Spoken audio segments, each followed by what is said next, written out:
welcome to another episode of the Mindgasms podcast. We're going to do Postmodern Theology 3 today. We're going to go through some more essays in the book called The Cambridge Companion to Postmodernism. I don't remember which ones we're going through, but I'm sure Tim will tell us in a second because, of course, Chief Keefe, a.k.a. Tim Keefe, and Shane Kennedy are back, and we're going to talk, like I said, more about postmodern theology. So, would you like to start off with an introduction as you usually do there, Tim? I sure would. Okay. So we are continuing with the second essay in the Cambridge Companion to Postmodern Theology, which in some respects is like a companion volume to the Cambridge Companion to Postmodernism, which Andrew and I finished some time ago, that ongoing series. And Shane was in some of those too. I'm sorry? Shane was in some of those too. Yes, he was. Yeah. So the last episode, we did the first essay in the companion, which was more or less a restatement of postmodernism. I mean, we've done this several different times in our past episodes, so I don't think we really need to go over it again, all the nitty-gritty of it, and we can get to some applications, more or less applications for how they are in theology. So for those playing home game, go ahead to the Cambridge Companion to page 26. This is the second essay by Nancy Murphy and Brad Kallenberg, Anglo-American Postmodernity, a Theology of Communal Practice. So keep that word communal in mind. We will see it often in this essay. Okay. So Murphy and Kallenberg, they start. First section is, why would anyone want to think that? That is in italics. And they say, quote, we take Nicholas Lash, formerly professor of divinity at Cambridge University, as our first exemplar of postmodern theology in the Anglo-American tradition. Lash makes several claims that may strike the modern reader as strange. For one, he criticizes accounts of religious experience that assume such experience, at least in its richest and purest forms, to be experience of God. In contrast, he says, on the account that I shall offer, our experience of God is by no means necessarily, quote, religious in character, nor from the fact that a particular type of experience is appropriately characterized as, quote, religious. May it be inferred that it is, in any special or privileged sense, experience of God. Okay, they continue. What is it then to know God? The word God is descriptive and not a proper name. And to believe in God is to believe that there is something or other which has divine attributes. The important question then is not whether God exists, but how to speak of God without becoming inane. All attempts to speak about God express the speaker's deepest convictions about the character and outcome of that transformative, creative, and redemptive process in which they and others are engaged. The outcome of this process will define what it is to be human. Thus, Lash says, human persons are not what we initially, privately, and inwardly are, but what we may perhaps together hope and struggle to become. Okay, comments on that? That's interesting. It's in terms of God, for example, it kind of reminds me of what Shane and I were talking about before we started this, about how there are some similarities between Orthodox Christianity and postmodern theology, and one of the ways that that's reflected to me in this, that what you just read is one of many examples in this book about how, like, if when we're defining God, it should be sort of like open to interpretation, and there can be plural different definitions of God that change as your worldview changes. And I also like that language there that sort of reminded me of the word becoming that we've talked about many times before, which is sort of also reflective of that idea of God, about how, like, your theological definitions can change throughout history as your own worldview changes, like I said. Yeah. So Shane, what you got to say? Well, in terms of the religion comment, one of the probably the main theme that my priest, Father Maxime, goes on about is not turning Christianity into a religion. And what he means by that, in part, is that religion usually involves like your checklists, you're following laws, you're engaging in rituals. It's like this task or this process you're going through. And what Christianity is a lot more about from the Orthodox perspective is about how do I say this properly?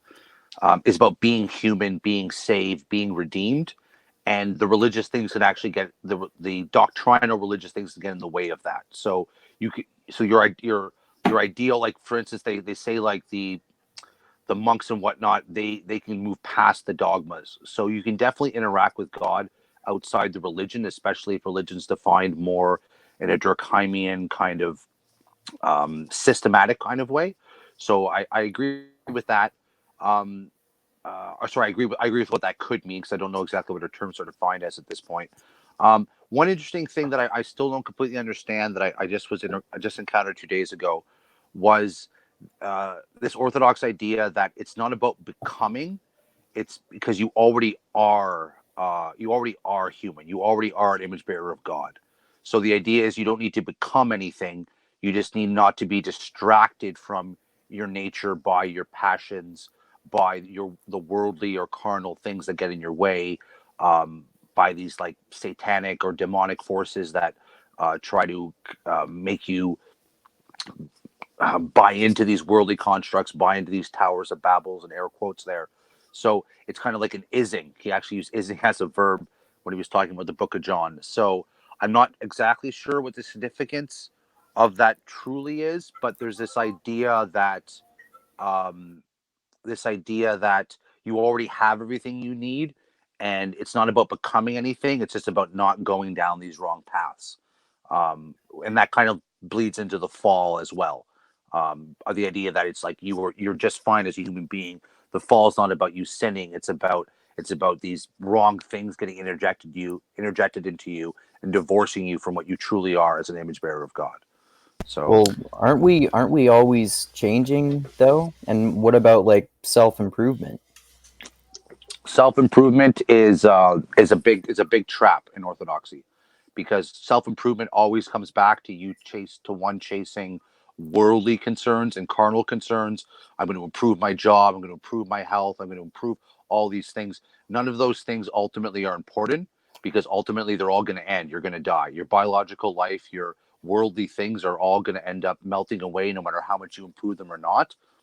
What's important is that your spiritual life, this additional life you take on through baptism, or you take on through relationship with God, that's the relationship that's going to give you eternal life.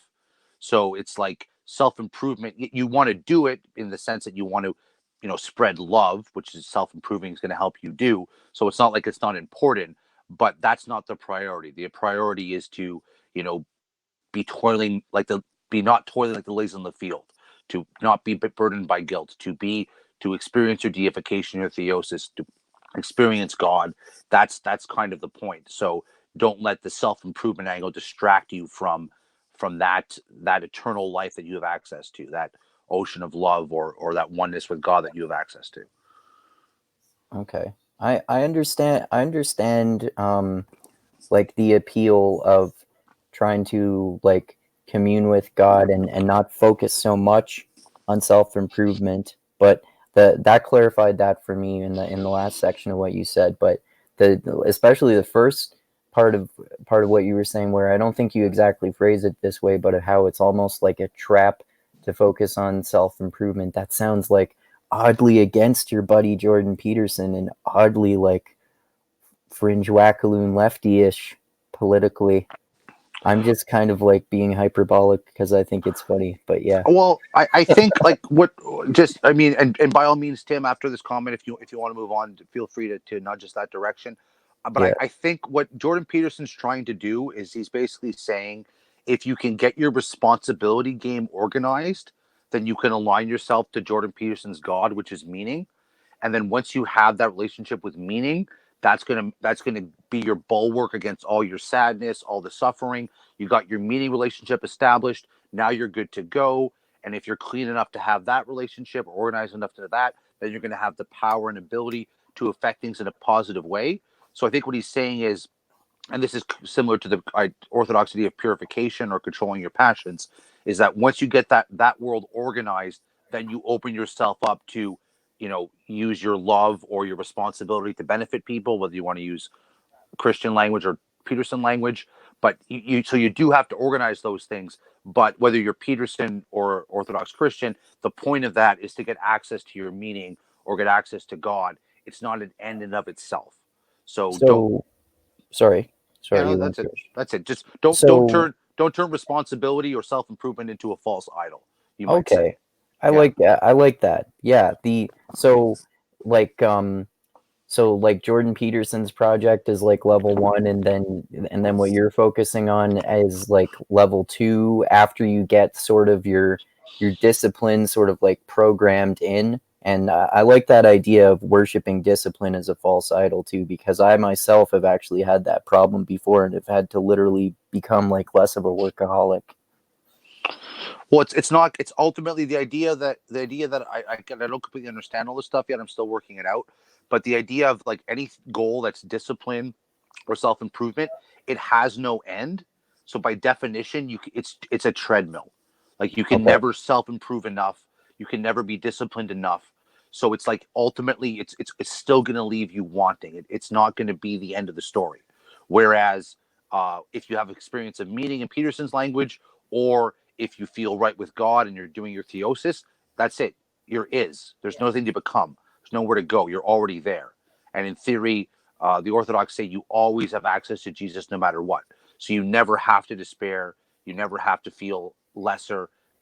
And anytime you already are what you need to be, you're already an image bearer. And to not forget that is kind of the point. And then I haven't quite reconciled how you act that out properly in the correct balance or whatnot, but it's something in that realm. So okay. Yeah. So did any of that make sense to you, Tim? Yeah, it does. What you say about self-improvement, that rings true. It reminds me of the what's the word I'm looking for? The contest, for lack of a better term, between happiness versus meaning. Yeah. So there are still, to this day, because I remember that philosophers or popular intellectuals were starting to talk about the happiness thing way back in the 90s, the mid 90s. That's when it really started to gain traction. And that the purpose of life was happiness. Okay. So first of all, and me being a trained philosopher, is what does one mean by happy? And knowing from experience, even from my younger days, is that you're not always happy. Even if everything materially is going well in your life, you still don't feel happy. You kind of feel like shit sometimes. So what's the problem? And you do not want to get on that treadmill, to use that metaphor, of really getting trapped into self-improvement, because it is no end. Generally speaking, however, there are certain limits that one experiences. Like, if you were born 5'5", you're not going to be 6'1", unless you go on stilts. Okay, so there are certain limitations that one has as an individual human being in the world. There's only so much that you can do given what you have, what you were born with, and what you kind of grow into, whatever your handicaps were. And people do have handicaps. Some lead more charmed lives than others. I mean, think of a sexual abuse victim, for example. They really have a long way to go to try to improve themselves. Now, where the contentious point is yes, in the Orthodox approach is that, yes, one is already whole, one is already, to hesitate using this term, perfect, Perfect means complete. Complete. One is a child of God. Jesus is always on access and things like that. Just a way to describe it. So you're perfect, Shane?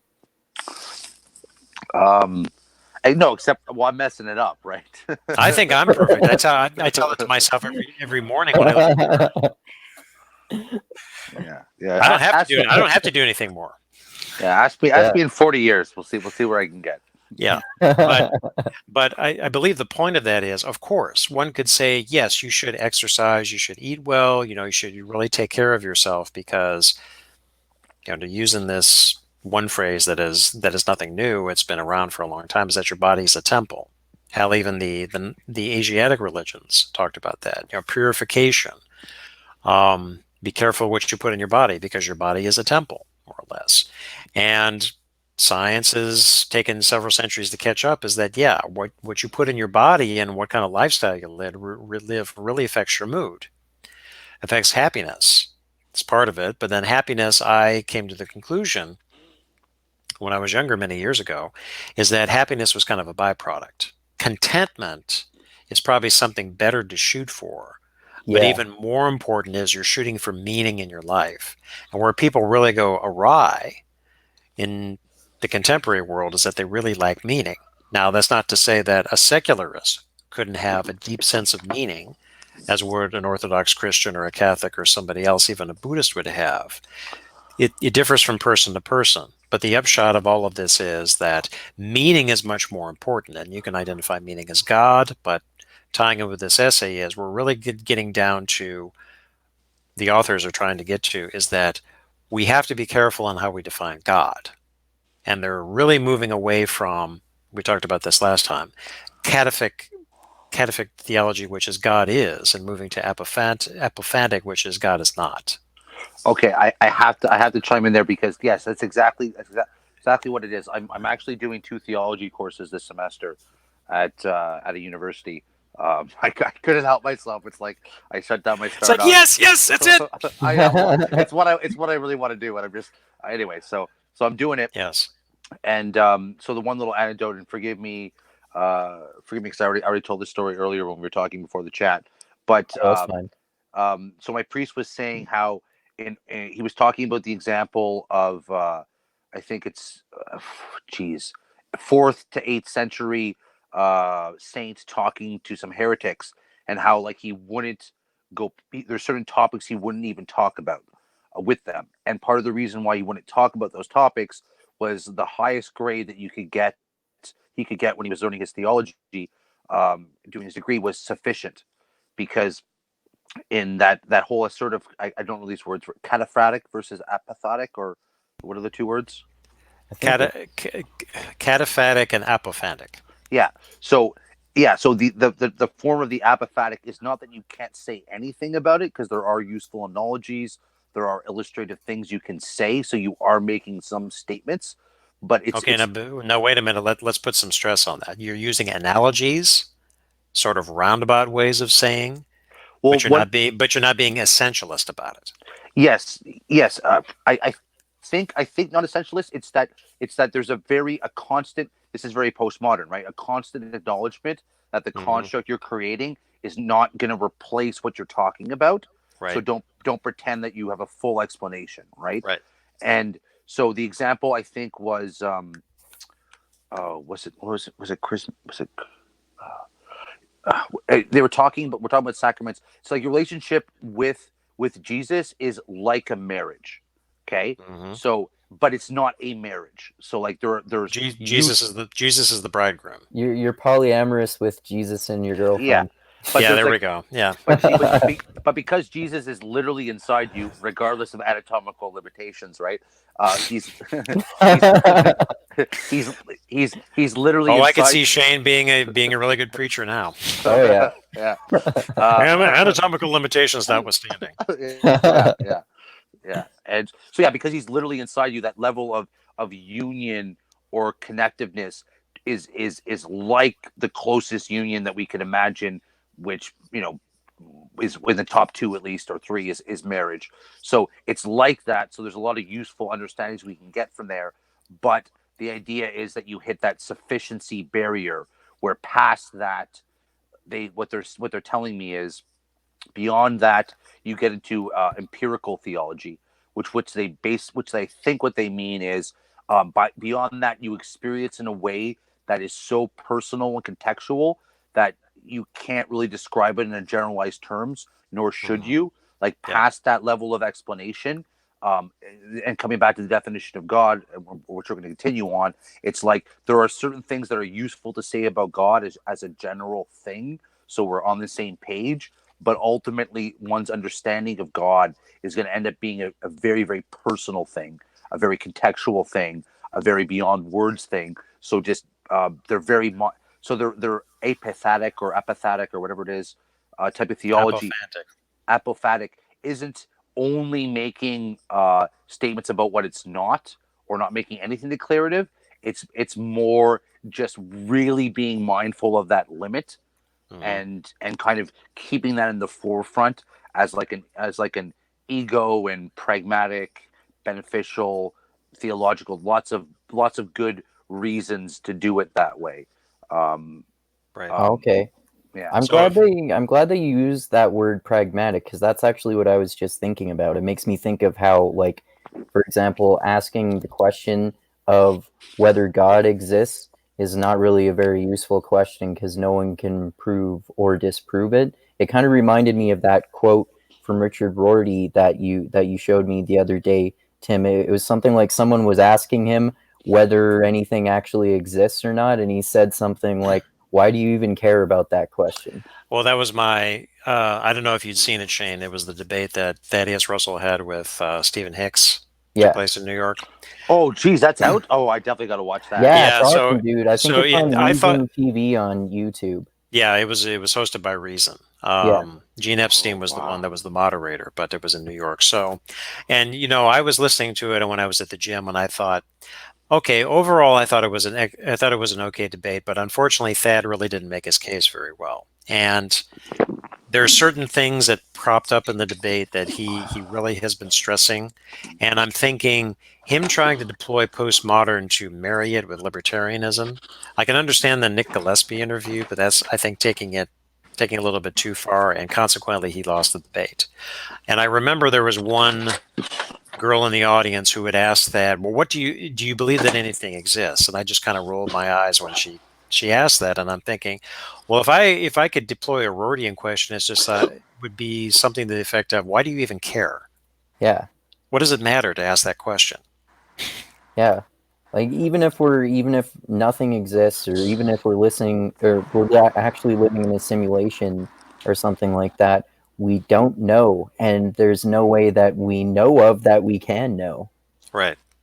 Yeah. Well, this is my big problem with modernism, as I'm coming to think about it more. It's that they believe a modernist would claim that you can define those terms so well that you can Yes. ask those questions in an objective way, as if the motive apparently wouldn't even matter, as if you could be motiveless, and there's this all malarkey from the get-go. It's like, well, no, yeah. So I think you guys understand it, but that's the idea. It's like, well, what motive you have in asking it, and how you're going to apply my answer, and what I'm trying to achieve by answering it, is just as relevant as any pseudo objective reality that question exists within. And you can't divorce things, especially once you get to interesting things, from context that well. If you want to ask what's the reality of an atom relative to a molecule, you can, it's so defined, you can do that. But once you start asking a question like that, it's the context becomes king. So Yeah. Just one more thing I wanted to say before we press on with the essay is that what you just said, Shane, ties back to the quote that I often use from Bauman, is that what is postmodernism, or liquid modernity later as he called it, is the re-enchantment of the world after modernity breaks down.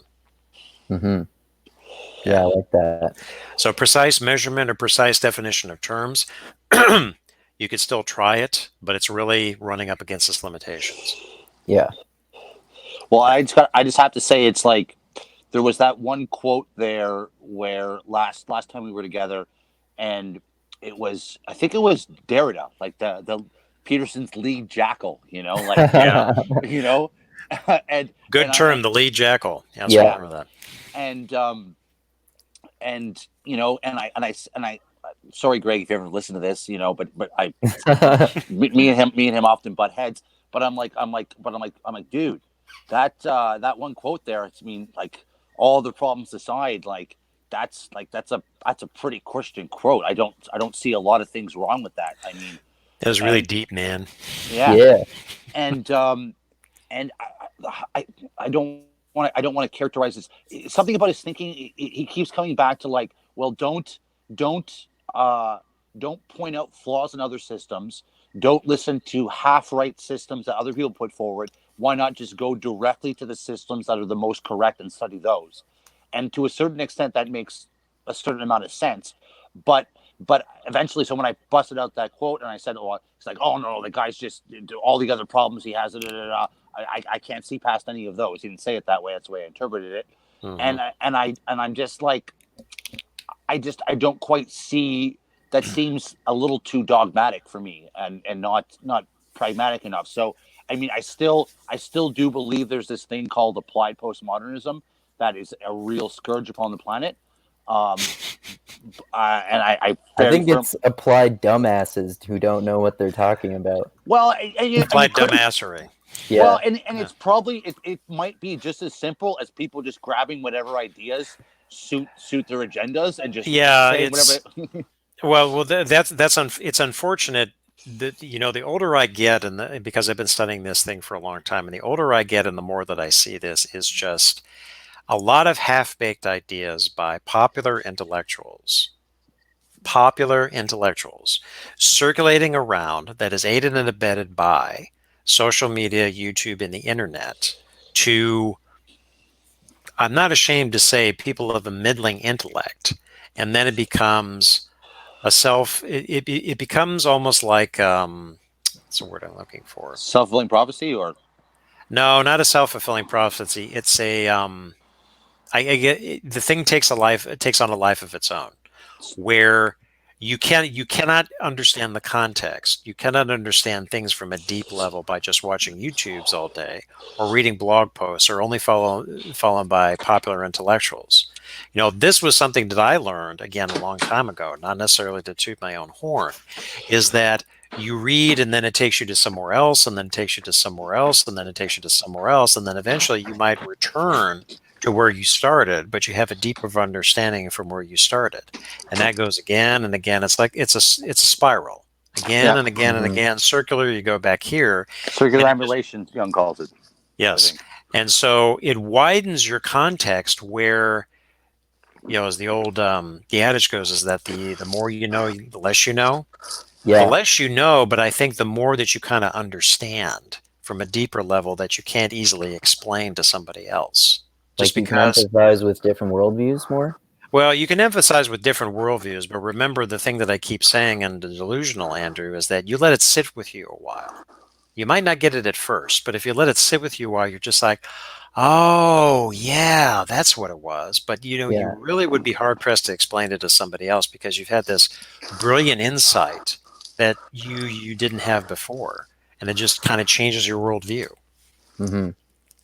You know, to also deploy Peterson here again, I don't want to get too much on this topic. I remember his one biblical lecture where, you know, correct me for the precise language, Shane, is that he was talking about movement opens a world, opens another perspective and another horizon for you. If you take one step forward, you know, I'm paraphrasing here, you're taking one step forward, you've opened another world. You run across the stage, you've opened up another world. You know, that's a really subtle way to look at things. That's movement through space, through physical space. But imagine that for all one reading that one does in conversation and listening, music, and all mixing that together. And then again, you found yourself in a much different place than where you started, but you understand more than when you started from. That was a roundabout way of what I want to explain. Yeah. Well, and one idea I got ripped off that is when I was listening to Boona Joseph talk about judge not lest ye be judged, and the take the speck out of your don't judge the speck in someone else's eye for the log in your own. Yeah. And one of those points is that your own standards are going to come back to judge yourself, and you might want to be careful about that. And that's kind of like the obvious thing. But the other point he drew upon was that once you start, and this is kind of postmodern way to look at things, or consistent with postmodern, is that once you start putting people in judgment boxes, all of a sudden you're calcifying what they are and limiting it, and that's probably even the greater problem with doing it, is the fact that now all of a sudden, once you've defined them, you're kind of capturing them and ossifying them. So even if there's a legitimate problem with what you're looking at, you're not able to see the other side of the benefits of it, because you're so busy constructing carefully what's wrong. So there's this limiting thing you're doing by judging, and it kind of comes back to what I think you were talking about, the new worlds of movement, where holding the ideas lightly, and not judging them so harshly, it's ultimately you're going to be seeing more clearly, because you're not so in sunk cost fallacy invested in a one given interpretation per se. So just to not, and then just to avoid that whole problem, just don't judge people too harshly. Just at minimal force doctrine, as Peterson talks about, like, make the assessments you need to make to respond to them correctly, but resist the temptation to like feel morally or superior, because you can certainly cast them in this mistake realm that you've cast them into or put them into. That's and it's ultimately going to be a pitfall that's going to blind you to more things that it's really going to enlighten you with in the long run. Yeah. Yeah. And we're already doing this, Andrew, when we're talking about Deleuze, how he is prioritizing difference over identity. Yeah, for sure. Because when you identity, you ossify something. Yeah. Yeah. Whereas identity, according to Deleuze, emerges from the play of difference. Yeah. Yeah, exactly. Yes. Okay. So let's go ahead and put a pin in that. Continue to the next page. Page 27. So the authors are going to discuss the Cartesian Theatre. Important concept here. Okay, so Cartesian, referring to René Descartes.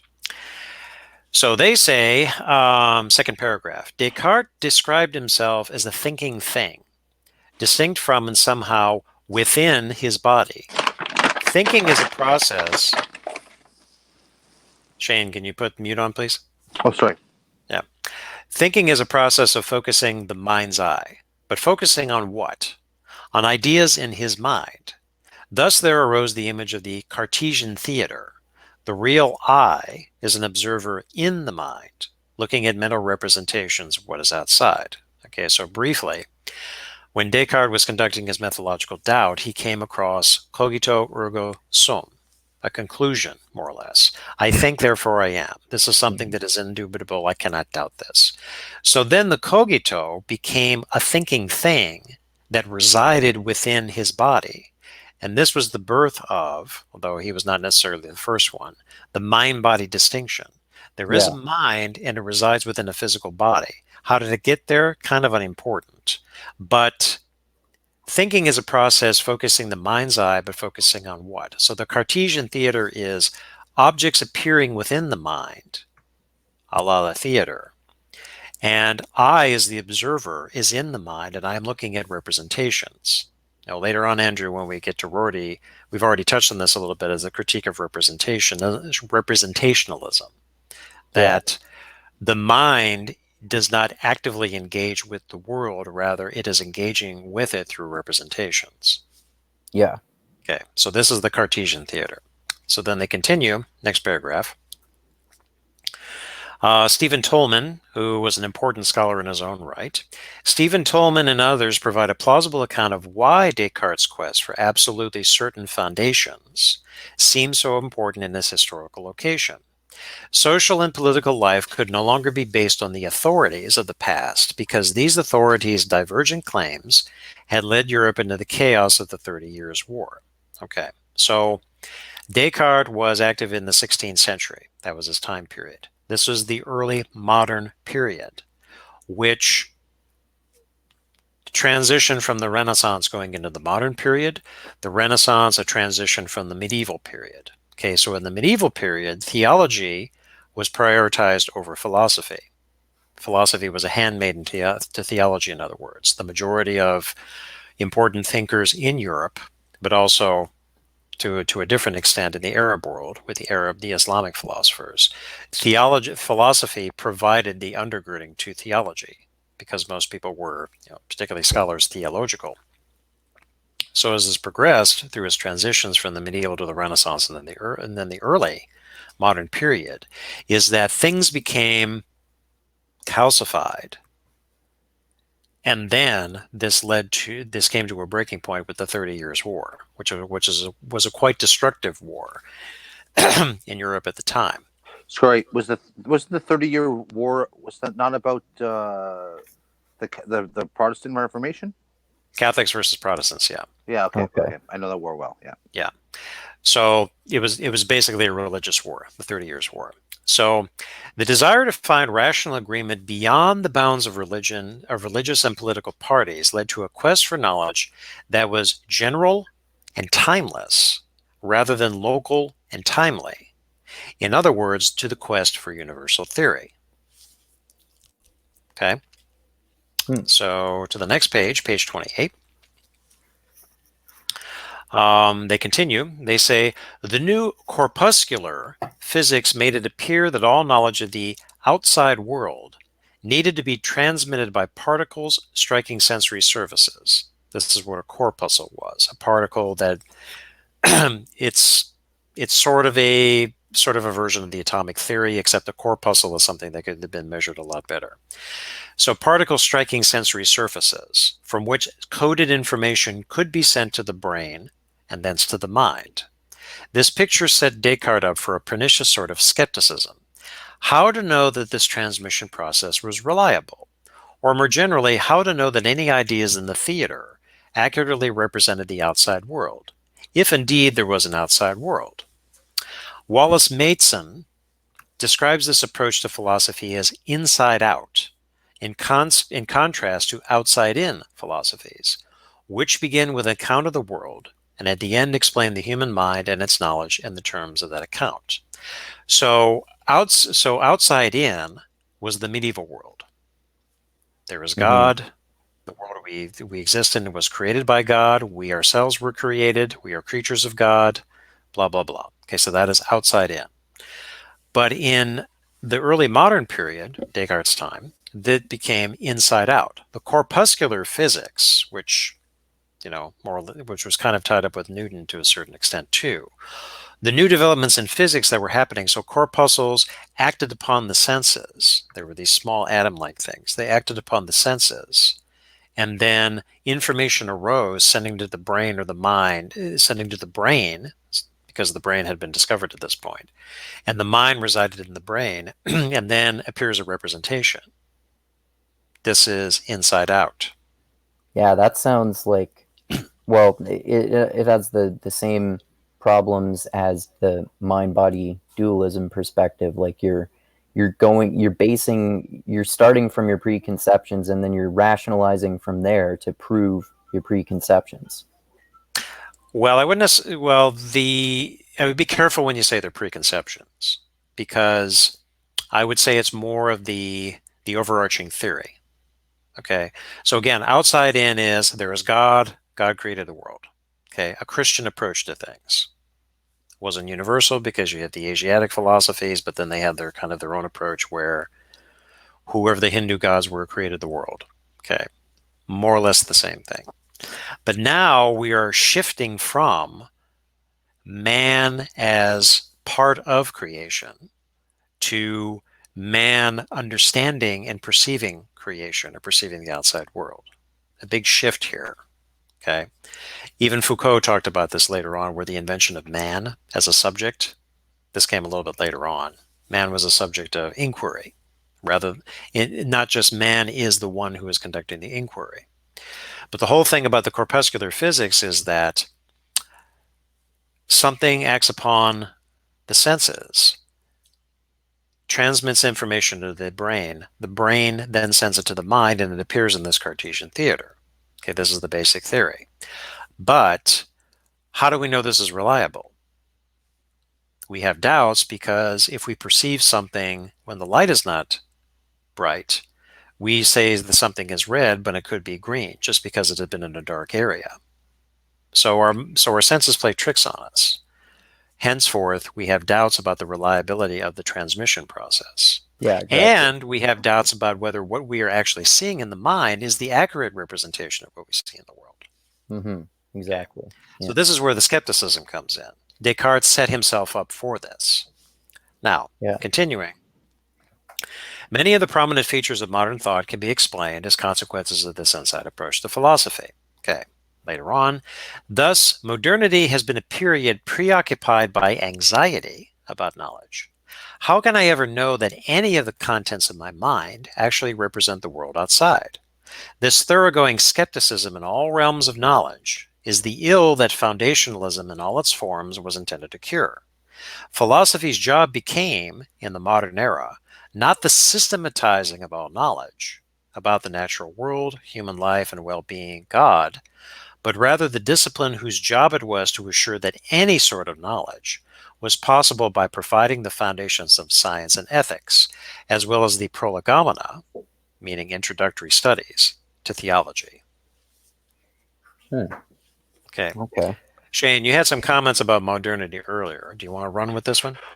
Yeah. Well, I have I think I have 3 problems. Hope I'll remember them as I go with that kind of the inside out thing. This is a point I keep coming back to, which is even with the inside out, you're still your issue with the word preconceptions, but you can't, in my opinion, you can't escape having some metaphysical, faith-based, preconceived starting ideas that you build that out from. So even if one claims to be doing inside out, it still sounds like outside in the sense that you're saying, I am a person, I have access to sensory data, I'm grounding myself in as if the relevant frame is from an individualistic or individual perspective, as opposed to a cosmic perspective, let's say, for the religious point of view. So I don't really know if you can. I have a lot of problems with this inside out. So the first one is I still think you're still basing it on a grand narrative or preconceived or metaphysics, even if it looks like you're not. So I don't really think that's a real distinction. And then 2, the problem of emergence. So I don't have the energy right now to fully lay this out, but I do believe that as you build a bottom-up system, which is what Descartes claims to be doing, I think, the problem of emergence at different levels of understanding, like once you cross from, once you go from the individual to the collective, and does the collective actually have a top-down causal role? Does the collective come back to reinforce you? Is a bee actually an individual, or is it actually the hive? Are humans that different than bees in the sense that they have all these signals being transmitted to them? So is it really the individual, the right loci of focus? So that seems very skeptical to me. And then thirdly is the I don't know. It just seems to me like they're just trying to build another Tower of Babel. They're just trying for the inside out. It sounds like you're just saying, "Oh, I already have access to all the tools I need to explain reality just from my own sensory data, and I'm gonna build it up just from that, as if I'm the starting point of everything, and or my conception of what I am is the starting point of everything." And then that runs into a whole Tower of Babel kind of problem. So I believe A, you're still using metaphysics inside out. B, it doesn't work with emergence. And then C, you're running into the problem of buying into one particular way of viewing the world, which is the whole modernist project, positivistic kind of project. And I just don't think that. I just think that's useful tool when building buildings, but it's not useful when trying to actually understand reality or meaning, let's say. So I hope that made sense. Well said. Yes, well said. So, Andrew, you got any comments to that? No, it's sounds sort of similar to my own objections with the inside out narrative. Right. So the main problem here is about foundationalism. Yeah. Okay. So Descartes was trying to provide a rock solid, timeless, and universal, because it was as the essay authors had said, the 30 Years' War erupted by, you could say, more or less tribalism. Okay. Tribalism. Where have we heard this before? So Descartes was trying to avoid that by providing something that was timeless, a foundation. But then he set himself up for the problems with skepticism. Now, we haven't come to the denouement yet about what Descartes was doing, but his foundation. But still, we have some problems with this. So then, with the modern prospect, is key term here is the systematizing of all knowledge. We already had this with theology in the medieval world, systematizing all knowledge. Again, well, theology was primary. Everything else, philosophy in particular, was the handmaiden of theology, and then science at the time was not as well developed as it became in the modern period, and then moving into the 19th century and then the 20th century. Yeah. So, continuing at the bottom of the page, they say, the modern concern with language and with the problem of whether and how language refers to reality can be seen as another consequence of the image of the Cartesian theater. Richard Rorty describes Descartes' predicament as living behind the veil of ideas. This is something from Philosophy and the Mirror of Nature. But if ideas represent reality and words represent ideas, the question naturally arises whether words represent reality. Thus, when philosophers' attention shifts in the 20th century from psychology to language, the linguistic turn, from ideas to words, the problem of the veil of ideas becomes the problem of the veil of language. Is there a real world to which our language refers, or to which our conceptual scheme corresponds? And is language transparent or opaque? Thus, modern philosophy of language has been preoccupied with questions of reference and representation.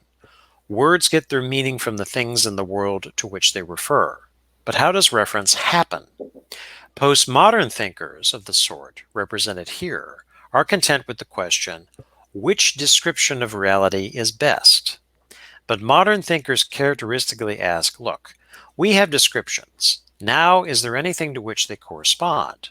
Their answers has produced a variety of realisms and anti-realisms. So realism being, yes, there is a one-to-one correspondence between words, ideas, and the real world. And anti-realism, there is no such thing. Mm-hmm. Okay. Yeah, that reminds me of since you mentioned Rorty, the representational theory of truth that we were talking about with Hayden last time. Right. And then Rorty later on in his works gets about to descriptions and redescriptions. Yeah. Okay. Instead of saying there is a one-to-one correspondence, well, which of this shows his pragmatist leanings, which of the descriptions of reality is best, that serves us the best? Yeah. Okay. Shane, any problems with this so far?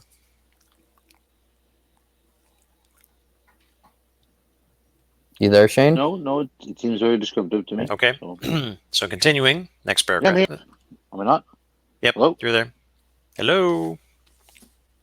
You there, Shane? Hello? Yep, we can hear you. I can hear him. You can't hear him, Tim?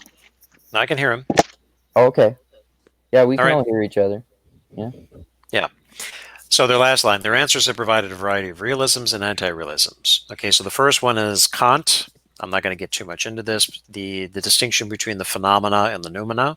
Hello? Phenomena is... Can you not hear us, Shane? Hello? Are you Hello? He's not on mute. Can you not hear us, Shane? Shane, try signing back in. Yeah. Yeah. All right. I'll just continue here. So with Kant, you had the distinction between the phenomena and the noumena. The phenomena is what appears, the things as they appear to our senses, and the things that they are themselves, the noumena. And noumena frustration. So when he set this up, then how does one define the noumena? That's a separate problem. We're not going to get into that. And then in the 20th century, actually starting a little bit from the 19th century, but in the 20th century, you had positivist philosophers of science proposing an instrumentalist or realist, or as opposed to realist. Hello? We can hear you, Shane. Can you hear us? We can hear you. Can you hear us, Shane? Maybe maybe try signing out and then signing back in. Hello? Hello? You not hear us? Hello? I'm gonna send him a message to that effect. Yeah. You go ahead, I'll just continue. Yeah. Okay, so then the positivists were into instrumentalism as opposed to realism. The view that scientific theories avoid the question of how those theories represent the reality. Okay, so in the in the Rorty episodes we were doing with Hayden, we already discussed positivism, so I won't get too much into that. Okay. The next paragraph is the most common form of anti-realism today, which is still indebted to Kant, is what Nicholas Wolterstorff calls interpretation universalism. Experience is always already conceptualized. Let me say that again. Experience is always already conceptualized. Okay, so we are stuck within interpretation. And even bring in Derrida for this. We are stuck. There is nothing outside. There is no outside text. We are stuck within a context interpretation. Right. Okay. Yeah, that's that often misquoted Derrida line and often misinterpreted. Right. Okay. So next page, page 30. Are you there? Are you there now, Shane? Yeah. Can you able to hear me? Yeah, I can hear you. I hear you. All right. Yeah. I got it sorted. Okay. Straight. We're good. Yeah. Okay. Yeah. So we were talking earlier about realism and anti-realism. Which description of reality is best? And then you dropped off. So I'm just go ahead. I just want to quickly say it's that this what I'm seeing more and more clearly is so much of postmodernism, as you would think, is really defined in relationship to how modernism views the world. So even trying to ask this question of whether you get a one-to-one correlation between your self-made construct and reality, and even that whole interplay is like a question that is really particular to Europe at that time. To even want to think you could have words that would one-to-one correlate to reality. Yeah. So like a very, very, I'm seeing more and more as I kind of get outside the culture a little bit, how unique proposition that even is in the first place. To even think you could do that. Yeah, well, that's the influence of science. Yeah, I was mentioning before is that in the 20th century, with the positivistic approach with science, that science, or you're applying science in areas that are really not scientific, or they're quasi-scientific. Kind of like how people criticize sociology, say that it's pseudo-scientific. Is sure, it's understandable you want to have precise terms, but how you describe things with your language, already implicitly you have a one-to-one correspondence. Now, the correspondence theory is nothing new. That's centuries old. That even going all the way back to Plato. What you talk about and what is actually in the physical world is not really the real. The real exists somewhere else. Cave, right? Yeah, allegory of the cave.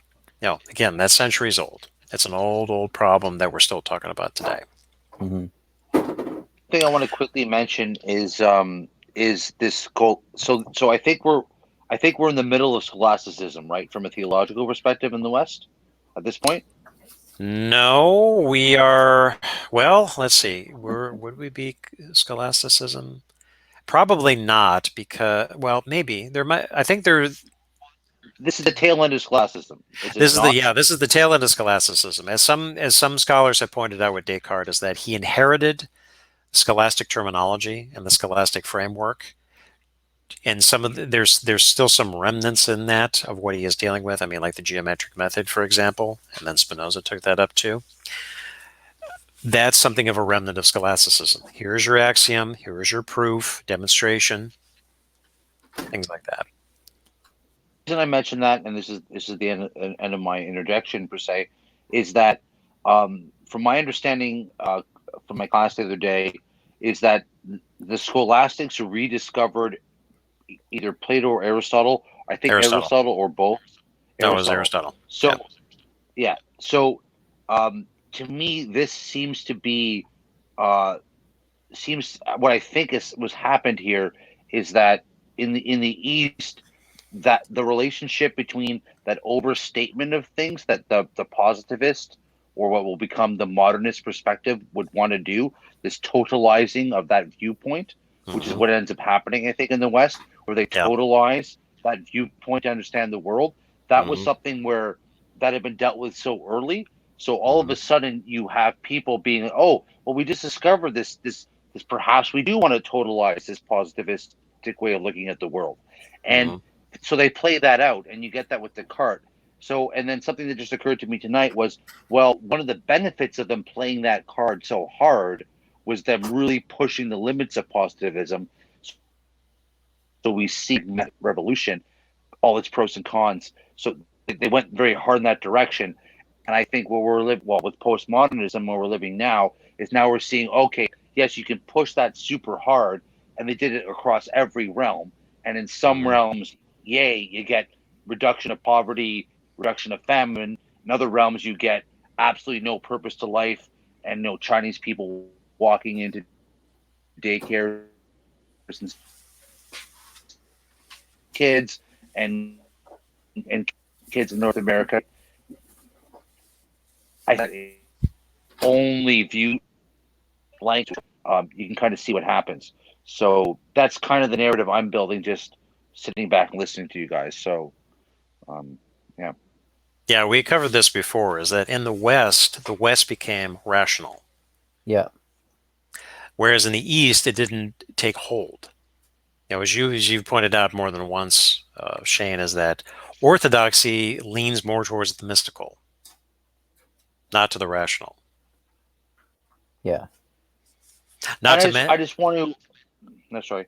I just want to draw the distinction between some people never went down that turnpike, and then postmodernists pointed out the problems of that turnpike, and I'm just seeing how it seems to be like kind of an outlier to really go the full modernist realm, as opposed to, people criticizing it afterwards or not doing it beforehand. It's kind of the same thing, and then they're the outlier who went down it. Yeah. Yeah. In the beginning, as we have seen the authors, and when they mention about Descartes, is that skepticism already took root as Descartes was putting together his edifice. Yeah. And now we have seen, a few centuries later, the limits of this. Sure, skepticism has always been a problem. That goes all the way back to the Greeks with Sextus Empiricus. How do we know X, Y, and Z? But the modernist project has pushed it to a point, reaching its limits. There always was skepticism, but now we have somewhat of a more radicalized skepticism of the modernist project itself. Postmodernism, again, I'm referencing Bauman here, is re-enchantment of the world. You're showing the gaps where it breaks down, where it dissolves, and all of that. And it's a tectonic shift almost that's happening. Yeah. So then, as they say on page 30, they say Cartesian anxiety led to a quest for foundations of all academic disciplines. In theology, it manifested itself in the development of theological prolegomena, attempts to answer the question of how theology is possible, and especially how it can be shown to be universally valid. Earlier, these endeavors were described as fundamental or philosophical, or most revealingly, foundational theology. Today, with foundationalism in disrepute, the same goal is pursued as public theology. What is meant exactly by public theology in comparison to foundationalism there? Shane, you want to take a crack at that? Can you give the orthodox answer, if there is one? No, I'm as lost right now as not lost. Sorry, the wrong word. But I don't know what they mean by public theology. Okay, so I think we're going to see this later on. I've read the essay before. Is that instead of, they make the point about theological prolegomena. So asking the question, how is theology possible? This also harkens back to Kant, where he was asking, how is metaphysics as a science possible? With his prolegomena, sort of a popularizing of the critique of pure reason. How is metaphysics as a science possible? How is theology possible? How can it be universally valid? Okay. Cartesian anxiety for the foundations of all academic disciplines, theology included. So foundationalism in disrepute. Now, instead of searching for that one foundation, we're going out to the wider community to find the undergirding of theology. That's my quick and dirty take on what public theology is. Okay. Okay. Well, to me, it seems this more. It seems more like they just don't realize. Well, okay, because science can't answer the question of why, and maybe I'm either seeing things wrong, or it's a problem of hindsight. But science, that's not a question science can answer. It's like science has a very narrow band of things that are in its purview, being a propositional knowledge system, Right. and it seems to me like they're trying to apply it to things that it can't be applied to, and maybe only now we see that, or maybe I'm seeing it wrong. Yeah. So Well, I don't know that all was the the different. that was the downside of positivism. Okay. Positivism was aping scientific method to try to explain. First, we're going in the direction of foundationalism, and this is the explanation of observable reality and finding what the generalized laws of it are. When you're saying that science can't answer the why, I would say that's partially true. You can say, well, if I throw a ball in the air and it falls to the ground, why does it do that? Well, let me go to the physical laws for you. Let me Right. explain gravity and all things like that. For That's something how else, it does it. That's not why. for something else like a cosmological type of a thing where science can explain the Big Bang, how it happened, but it doesn't answer why it happened. Mm-hmm. It just happened. There's no why. There was no why to ask. Right. Well, this is an interesting point that was raised in my class on Monday. Was in this Western way of looking at things, which is this is it's there's a superseding of knowledge systems where one knowledge system starts replacing the other. So I Mm-hmm. think what we're seeing here with this Cartesian way of looking at the world, they're now saying, okay, let's make everything Cartesian. So where's the grounding for theology Cartesianly explained or positively explained, and they Right. keep applied to everything. Whereas in the Eastern thing, it's like no, it's like we have our system of belief. How do we Mm-hmm. integrate it into it? How do we build upon it and be consistent with what's come before? And and to me, it's like, in a nod to positivism, I'm very open to anyone. And me and Andrew talked about this in terms of polygamy earlier. It's like, yes, if you want to explore a new No, viewpoint, by all polyamory, means, polyamory. Sorry, Polyamory. yeah, not polygamy. yeah, well, yeah, no, that's a very important distinction. So fair Yeah. enough. It really is. But no, but the point is that if you want to adopt a new lens and see all its limits, explore everything it could do, by all means, go ahead and do that, right? But I think what we're seeing here, and this is going to be the postmodern critique, I believe, is that if you try to take it on as the full explanation for everything and just discard everything in the past, then you're going to only discover in a very rough way what your limitations are, as Mm-hmm. opposed to just experimentally or tentatively or lightly or nuancedly exceeding those limitations. So I think what she's explaining right now is, or she and he, I guess, explaining right now is that, yeah, of course, if you're going to assume that this can answer all questions as if you don't have any answers beforehand, yeah, maybe you're going to answer them all, or maybe you're going to realize that you're trying to do things with your new system that you can't do. Yes. So Yes. Yeah, for Okay. sure. So good point. And then the authors continue. If generalized epistemological anxiety is not sufficient to account for questioning the entire theological enterprise, we find further insights in the image of the Cartesian theatre. Descartes' own approach to the problem of God set the stage for the majority who followed. Descartes cast about within his mind and found the idea of God. God is one of the three innate ideas, by the way, the other two being the cogito and the res extensa, extended things. By means of complicated arguments, drawing on the scholastic philosophical resource he's meant to leave behind, I already mentioned that, he managed to prove to his own satisfaction that his idea of God could only have been caused by a real God distinct from himself, and thus God exists. It's almost a rehashing of the ontological argument. Yeah, it sounds like kind of circular logic. Right, because in the meditations, when he's going through the methodological doubt, the skepticism is, well, this is where the evil demon hypothesis appears. Well, I could be deceived by an evil demon. It's quite Mm-hmm. possible. But I know that God could not deceive me because, I don't remember the exact argument, but fill in the blank. So therefore, there is a God, and God is one idea that I already know implicitly.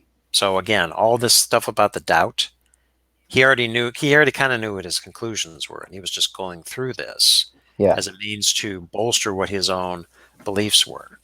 Yeah. He already believed in God. Okay, that much was certain.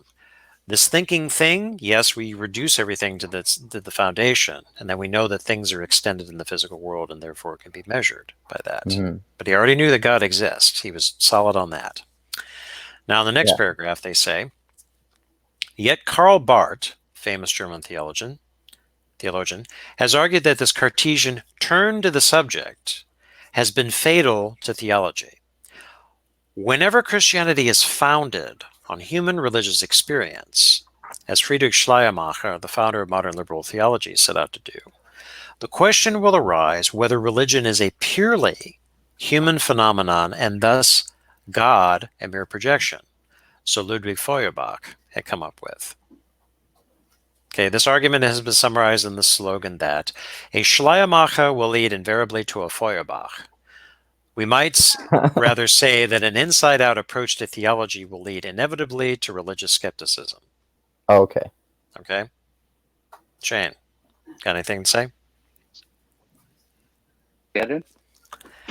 The last sentence, we might rather say that an inside-out approach to theology will lead inevitably to religious skepticism. Well, you did say that in? That's sort of what you were saying earlier, that in an inside-out approach will lead to religious skepticism. Yeah. Say that in roughly, if you had to guess. What? Say that in. I'm only. Your sound is cutting in and out a little bit. I was saying, what year did he say that in? Oh. Who, Bart? What year is that from? The mid-50s. 50s? Yeah, 1956. That's the Church Dogmatics book quoted. Exactly what's happened? Well, you tell me. I think we already know the answer. I would say yeah. Yeah. Yeah. Well, I mean, if you say you can base your knowledge system on something that doesn't involve God, will it lead you to basing knowledge systems that doesn't involve God? I mean, that's what I'm hearing. Yeah, I mean, another way to phrase it is that if you make it human-centric, then okay, so there is a God, but with my limitations as a human being, I can't see God, I can't touch God. Some might claim otherwise, but that's a separate issue. I can't see God or touch God, or I can't measure God scientifically. So, is there a God? Big question mark. Yeah. But I would argue that the moment you make that statement, you're precluding God. Like you're confirming the initial hypothesis, because if you believe there's a world without God that's human centric, and you explore the world as if there's no God, as if there's only humans, you're not going to discover God. No. And empirically speaking, that's what they did discover. So it seems to be pretty consistent. You have to want to discover God to discover God. If it's outside what you believe is possible, and coming back to height, like mostly what people do is just confirm what they already intuitively believe. It's like there's not a big space there to kind of discover things. Now, I would put forward that there are a lot of quasi-closeted people who, and I'm one of them, I guess, who went that direction and then discovered God and came back and reevaluated things. So I think even setting out that way, I do think people do come back, and I think that's part of the evidence for God actually existing, is that it is really just that consistent. You're going to always come back to it, no matter how far away, in my opinion, obviously. But but that does seem like circular logic par excellence. Yeah. Again, a form of the ontological argument. Yeah. That's why like it sounds like you sound like Descartes with the I think therefore I am, and like the inside out approach, if you come to that conclusion about God, in my opinion. But that's that's fine. We obviously disagree about that. Yes, we agree to disagree. Yeah. All right, so continuing, page 31, the authors can say, but why turn to religious experience to support the theological structure? Because more traditional approaches face comparable problems. Historical critical methods applied to the scriptural texts led to an image of a text as a veil of words. Hans Frey noted that, for moderns, the referent of the biblical text came to be seen as the history lying behind the texts, and scholars thereafter argued over the extent to which the text reveal or conceal what one needs to know in order to provide a foundation for theology. Theologians of the fundamentalist movement solved the problem by positing an act of God. The Holy Spirit guarantees the inerrancy of the texts and their accurate representation of what lies behind them, just as for Descartes, God had guaranteed accurate sensory representation of the external world. Okay, so back to the veil of words thing. We're reading the texts, but are the texts historical? We don't know for sure. I mean, we do know that there were authors who wrote the texts. We're referring to the Bible here in particular. We do know that there were many authors to the books of the Bible, that the books of the Bible were collated and approved by certain ecumenical councils over the centuries. But none of the authors, and this is more or less conclusive, none of the authors who wrote them, and this is in the New Testament, were around when Jesus was around. Okay? They weren't eyewitnesses there. Mm-hmm. So then it's like, all right, what is the history or what is the meaning behind the text? Because they did not observe Jesus in his natural world, in his habitat, and his actions, his miracles, and all the stuff that's talked about in the New Testament. So then, what's the foundation? Well, they kind of more or less pull a rabbit out of a hat, and they say that the Holy Spirit provides the theological philosophical underpinning, more or less, that the texts themselves, when you're reading them, are the actual words of God. Right. Yeah. Even though, like, in reality, as you said, we're relying on second or third-hand accounts of people, like, basically not even on people who actually met Jesus. Right. So the Cartesian Theatre, from the philosophical example, moved to philosophy of language. More or less the same thing was happening with theology. Right. Now we're moving to the text, and that the texts, again, the Holy Spirit is providing the underpinning that, yes, what you're reading, yea, verily, you're reading the Word of God here. That seems like, to me, for another, like, to be another problem with, like, the literal interpretation of the Bible. Yeah, we can hear you, Shane. So a lot of that was cutting out. I don't know what internet problem it was. Okay. I think your connection might be a little bad. As the Gospels or the New Testament as the Word of God is a very Protestant, maybe Catholic, but definitely a Protestant interpretation of what those things are. Yes, give us the Orthodox answer. Well, it's not. Yeah, maybe I shouldn't take umbrage at me just giving an Orthodox answer, because this is also something I believe personally. It's just that those books were put together by people who directly interacted with the apostles, or interacted with the people who directly interacted with the apostles. Yes. So they weren't so from an Eastern perspective. So now I'm playing into what you say. It's like they're not Word of God books. They're like, these are the books we put together, following in the intellectual tradition. To say, like, it's almost like saying that somebody 2 generations past, Hegel or any philosopher is well, you don't actually know what he said or did. You just only have his work. So, like, there's this blanket of skepticism over everything you do, because. So, anyways, what I'm trying to get at is that these books were put together in a concept of an intellectual tradition, which is what the Orthodox call the patristic fathers. So that there's a context to it. There's surrounding ideas about why they were put together. It's not just a Word of God game. It's like, well, these are the human beings who physically learn from those people, and these are what they chose to value in these books as they compiled them, and this is how they chose to interpret and use them. It is much wider. So just to call it like to reduce it to a linguistic game is like, well, now you're saying, oh, there's no intellectual tradition.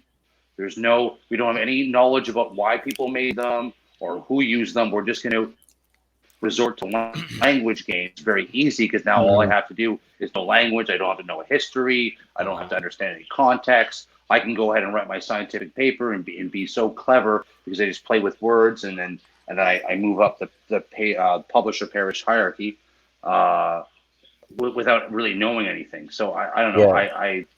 I think it's a very superficial kind of way to contextualize what those books meant, because you're pretty much acknowledging the entire situation there. Yeah. This is why the fundamentalists and literal interpretations of the Bible can be a problem, and then obviously that's what people like militant atheists focus on too, as if Christians in general take the Bible literally. Yeah, now it's interesting when you bring up the militant atheist thing, because what the authors previously said about the Cartesian Theatre and the skepticism, the militant atheist, I think, is also a logical, I kind of put that in scare quotes, a logical extension of the literal things. So I can't see God. Okay, let's run with this. The empirical example is that I can't see or touch God. He cannot be empirically proven. Therefore, God doesn't exist. And oh, by the way, nobody else should think that God exists too. That's where the militant comes in. Yeah, exactly. Or even people even having these ideas are inherently harmful. Right. Completely discounting the fact that, all right, so you might not believe in God, and you might think that religion is silly, but the woman 2 doors down in your building might seek some comfort and solace in her religious practice. Yeah, for sure. Okay. And I'm sure there are plenty of people like that too, who don't represent any threat whatsoever to a militant atheist conception of the world. Right. This is where I slightly have a problem with Sam Harris and his discussions of Islam.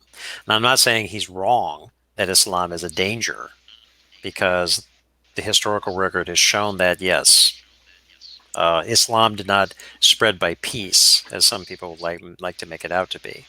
However, to go on some kind of a crusade, yes, we could use that term, going on a crusade to try to wipe out or do something to really put in check, or to detonate the foundations, we'll say, of Islam, I kind of draw the line there. Yeah, it's like sort of doing the same thing that it's criticizing Islam for. Right. Yeah. Right. But we know that Sam Harris is a scientist. Yeah. Scientistic. He's scientistic. Scientism. He's not a scientist. What are you talking about? That's ridiculous. He is scientistic. That's what I meant to say. He's a scientismist. Yes, scientismist. Dude wrote one completely bucky paper, and now he's a neuroscientist. It's complete malarkey. I know. He wrote a couple books. Yeah, remember what I had said at the top of the conversation about public intellectuals? To this day, I still cannot understand why he's gotten that much attention over the past several years. Well, I think it's easy. It's easy? I think that. Okay, well, gentlemen, please enlighten me. Why do you think that? I think that people in general are not curious enough to actually thoroughly investigate the underlying philosophy behind what most public intellectuals say, and they just sort of take what they say for granted. Okay, Shane, I think that's completely true. Okay, specifically Sam Harris, okay? So if you look at Sam Harris, so what this guy did was he wrote 1 or 2 books with little research. He shot fish in the barrel. Research. Yeah, exactly. He shot fish in the barrel by finding people who have very simplistic, overly positivistic conceptions of God, and he pointed out legitimate flaws and be simplistic about God, and Mm-hmm. he did so quasi eloquently. And Mm-hmm. people take vocabulary plus a little bit of pausing plus insulting people as if you're intelligent. He did that. He did that well, and it was entertaining, and I liked the videos at the time. Mm-hmm. But so fair enough. So he does that one thing, and then now all of a sudden, now he has credibility. So Mm-hmm. everything he does afterwards doesn't adhere to any standards whatsoever. Just does it when he wants to, and like now he's just like he's writing it to such a degree where he has guests on where he doesn't even read their books. Like he's just like, hey, I'm Sam Harris. I can show up and talk in this. I got this talking scheme that just makes me sound smart no matter what I say.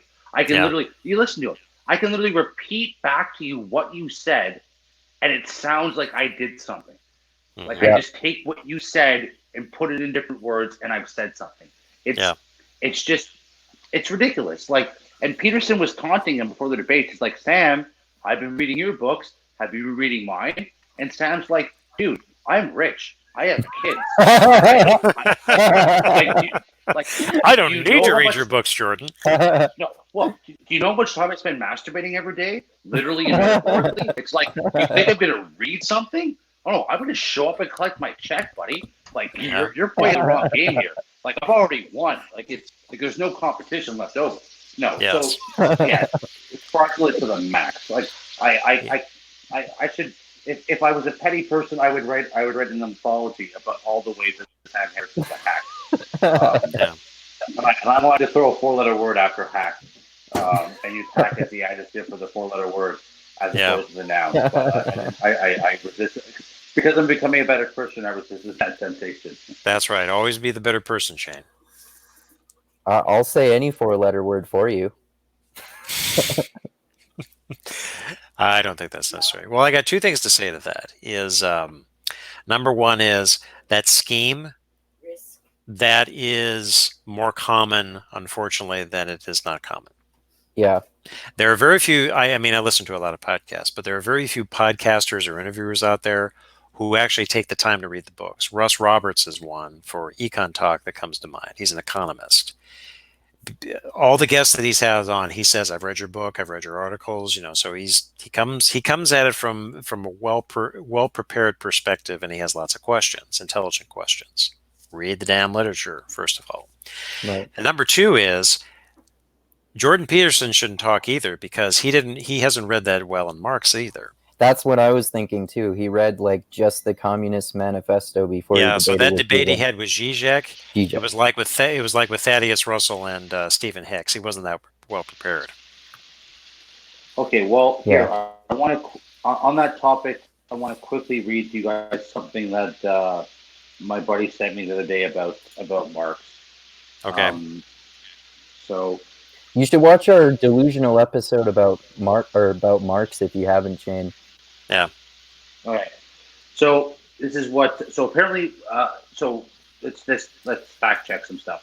So apparently, Marx was a big fan of Hegel. Is that something you guys resonate with? Or? Marx was heavily influenced by Hegel. Yes. Yeah. Okay. All right. So here's the quote my friend sent me. He's reading a Hegel book. Mm-hmm. So I think I'm pretty confident these are Hegel's words. Okay. The general principles that underlies Plato's ideal state violates the right of his addition personhood by forbidding the holding of private property. The idea of a pious or friendly or even a compulsory brotherhood of men holding their goods in common and rejecting the principle of private property may readily present itself to the disposition which mistakes the true nature of freedom of spirit and right and fails to apprehend it in its determinate moments.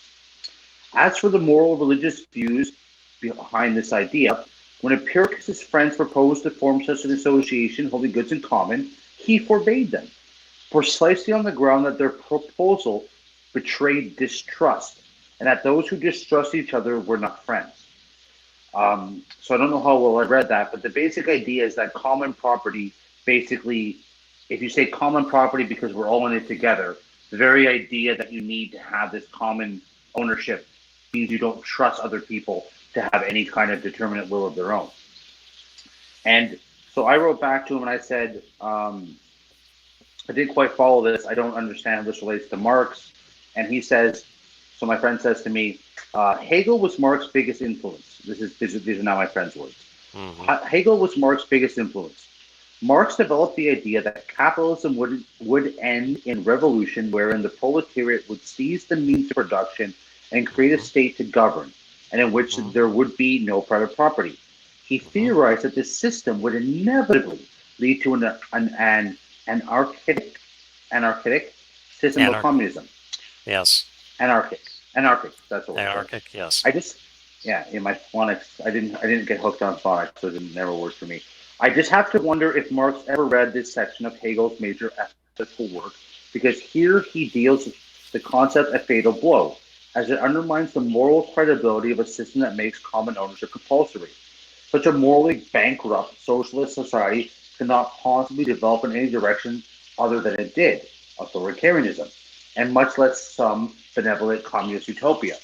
So, although I come to have a lot of common with you fellows, and we seem to be on the same page with a lot of things, despite our differences of nuance. But I still don't. You guys keep coming back to this idea that you need to be super well versed in things to level any kind of criticism. So, to come back to the Peterson thing, it's like Marx's ideas are have their truths, but have their limits. And even eventually in that debate, what's his name, Zizek, eventually more or less conceded that he was like some sort of post-Marxist or Zizekian in his approach. So there's definitely going to be limitations to what Hicks says. Definitely going to be limitations to what Peterson says. There's nuance missing there. But to not kill babies while trying to get rid of bathwater, I still don't see how the spirit of what they're saying isn't true.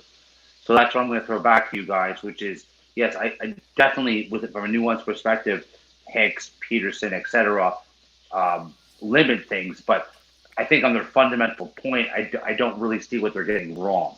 So pick whatever example you want, maybe articulate that for me, but I don't see, despite their perhaps overly negative response or dismissive response, I don't see how the main thrust of their criticism isn't fundamentally accurate. Okay, so I have a couple points to that. Number one is Cuck Philosophy had covered this with his guests on the video they did. The problem, as I've seen, is when people criticize Marx, they always go to the Communist Manifesto. Okay. And then they take that and they say, well, look what happened to socialism in the communist countries in the 20th century.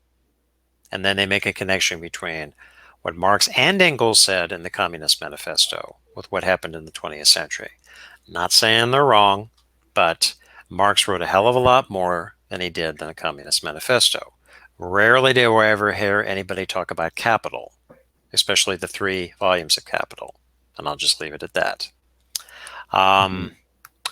With Marx and Hegel, well, Hegel, if you read the Philosophy of Right, was definitely for the state. The state, capital S, was the manifestation, the end result of the absolute in the world. So Hegel was a statist. As a statist, I confess I've never read the Philosophy of Right from cover to cover. So it would not surprise me if Hegel was against private property. Again, I would have to go back into the primary literature to find what he had to say. Marx taking a lot from Hegel? Sure, I'll agree with that too. Again, I'm not all that well versed in Marx. I don't know all the arguments in and out. And then to your last point is, sure, you can have a solid criticism against one particular figure, but I would caution against universalizing anything, what the person had said. Again, with Marx, you read the Communist Manifesto, you say it's all in there. This is what Marx was up to, and so it ended in disaster, lots of deaths. Therefore, you throw Marx out completely. I don't agree with that, because you're skipping capital, you're skipping the Grundrisse. Look at David Harvey's lectures and things like that. There still are some things that you can deploy with Marx in the contemporary scene. And as Andrew and I had covered in the Delusional podcast, Marx never said that capitalism was completely and utterly evil. In fact, he sang its praises here and there. Yeah, that's one thing that we discussed about, which is a huge misinterpretation of Marx. Like, that he was saying that, like, he was sort of saying that capitalism is doomed to fail, but he wasn't like moralizing about it. Yeah. So that's all I have to say about that, Shane. That makes perfect sense. So yes, okay. So you're consistently pointing out the nuances and opposing the totalization of someone's viewpoints based on a limited data set understanding. Right. So it's yeah. not so much. Yeah, I mean, like with the Thaddeus Russell debate, inevitably you're not going to have the time to cover everything that there is in the postmodernist literature. You're just not, because nobody has the time to go through that unless you're a very serious scholar, and you don't have enough time to even go through it, particularly to a somewhat educated lay audience who has no background in it. It's just not possible. It's not going to happen. And again, in my opinion, I don't think Thad Russell really made his case that well. So he lost the debate. Yeah. And I mean, like, in terms of Zizek, for example, if I said his name right that time, he was not apologizing for, like, the mass genocide committed in communist Russia or anything like that. Yeah. The other thing about Zizek too is that I followed him for a while. The guy's a machine. There's no way that I could read everything that he's been writing. And he really first came on the scene in 1990, right after the wall fell. But he had been writing for many years within Slovenia, communist Slovenia too. So he's changed his mind, and he's all over the place too. He's very much influenced by Hegel. He's very much influenced by Lacan. You really got to go read Hegel, and you really got to read Lacan, not to mention a lot of other things, to even get close to what Zizek is saying. Although I think he does a pretty decent job when he's speaking, like at the Oxford, the Oxford Forum, I think he was a couple of years ago. That's at a somewhat educated lay audience to talk about certain things. But a lot of it is pretty deep when you're getting into psychoanalytic theory, and he's critical of Marx too. You don't adopt any of this wholesale. You have very few Orthodox Marxists in the world today, just like you have Orthodox Jews or Orthodox anybody. They're a very small minority. Yeah, like out of the, I don't know, handful or so, like, intellectuals who would call themselves Marxists that I've seen, it seems like none of them have that, like, dogmatic belief in everything Marx said, and a lot of them seem to disagree with each other about stuff too. Right. It's even less for Freudians, Oh yeah. I think you would be hard pressed to really find a classic Freudian analyst in the 21st century. Yeah. They were a little more common back in the 50s, 60s, and 70s, but you would find more Jungian analysts than you would Freudian analysts. However, that means one can't go back to Freud and say, yeah, Freud really was off his rocker when he wrote these certain things, but I think he was basically right, and we can use, I'm going back to another point that we had said before, the ego, id, and the superego. Yeah, I mean, it's not empirically provable, but I think it's an adequate description for forces at work, or even like the pleasure principle or the death drive, libido, thanatos, and all that, which we'll get to, by the way, Andrew, when we talk about him in Deleuze next time, is helpful for looking at things somewhat psychoanalytically and somewhat philosophically. Okay. Nobody takes him 100% seriously anymore, but he's still there, and people, as they're going through training, they're going to read Freud. Right. Yeah, for sure. Okay. Does that work for you, Shane? Yeah.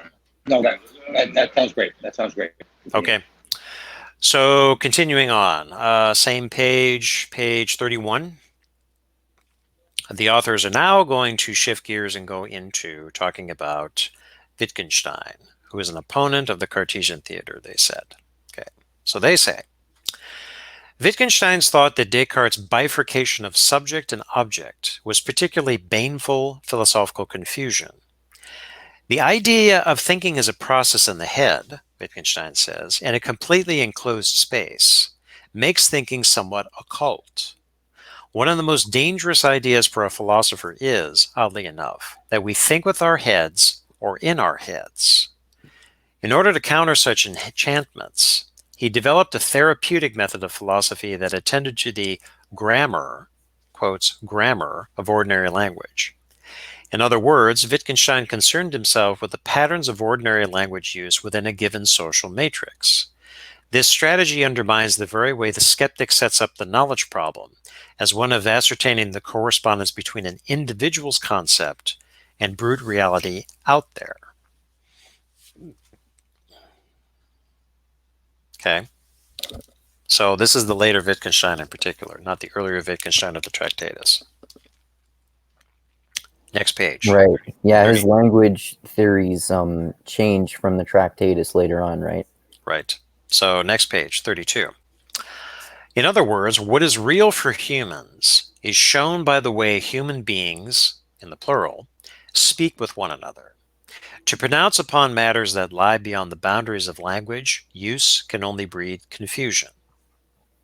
What troubled Wittgenstein was the pervasiveness of the urge to overcome the putative problem of skepticism by attempting to specify the correspondence between one idea's in here and the world out there.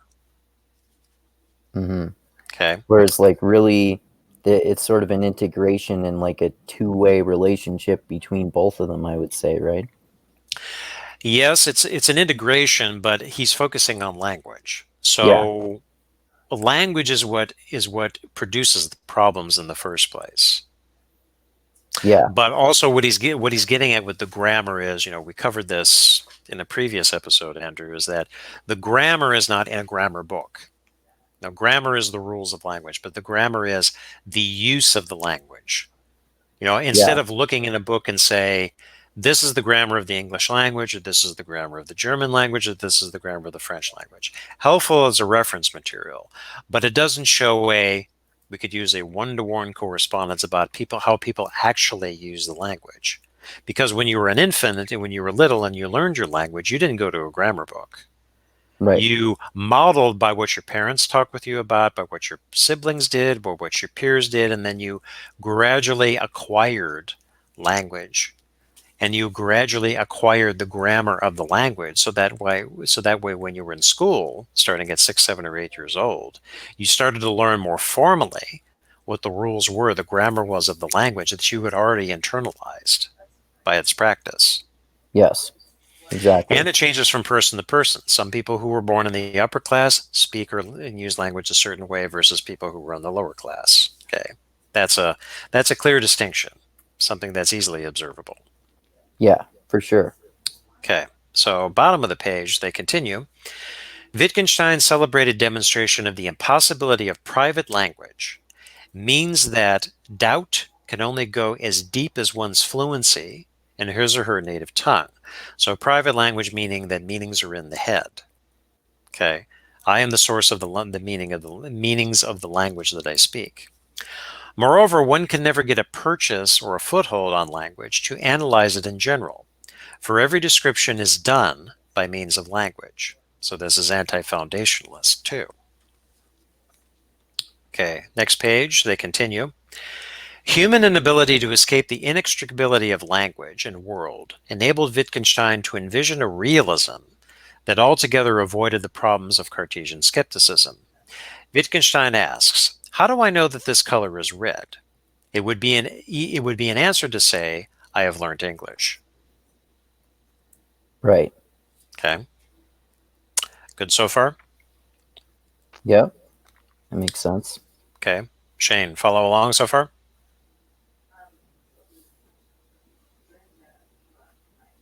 Oh, he dropped out again. Shane. Oh no. He'll probably come back in a minute there. He's had to do that a few times. Okay. So I'll just go ahead and continue on. Yeah. All right, bottom of the page, page 33. They continue. The philosopher's temptation is always to use words in illegitimate or ungrammatical ways. The skeptic overlooks the ordinary use of words like "know" when asking, "How do I know I'm wet?" Philosophy of religion suffers from similar confusion and requires a similar therapy. Believers insist and atheists deny that, quote, God exists. But the grammar of exists shows that the sentence engenders confusion. We ordinarily say, for how long has this institution existed? When did dinosaurs cease to exist? And sadly, racism still exists in the world today. In each case, it makes sense to speak of something's coming into existence and passing out of existence, a mode of reality that Christian believers rightly say does not apply to God, because God is eternal. If the grammar of exists means that the word applies to the furniture of the universe, then we ought to agree with the atheist that God does not exist. As Kierkegaard put it, God does not exist. He is eternal. A similar analysis could be made of the grammar of the word God. What does the word God mean? The word becomes meaningful by its use in a complicated form of life. We pray to God. We witness about God.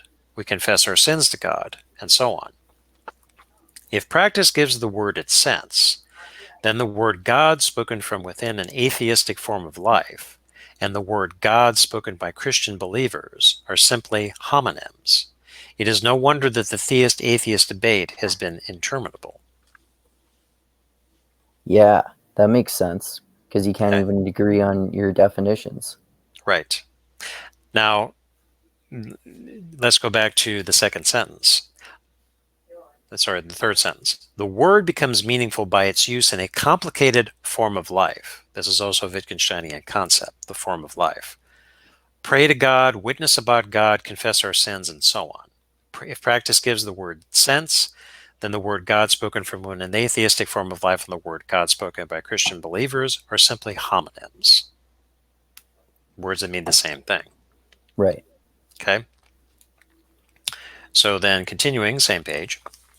Wittgenstein's point is that language does not refer, or picture, or correspond to some non-linguistic reality.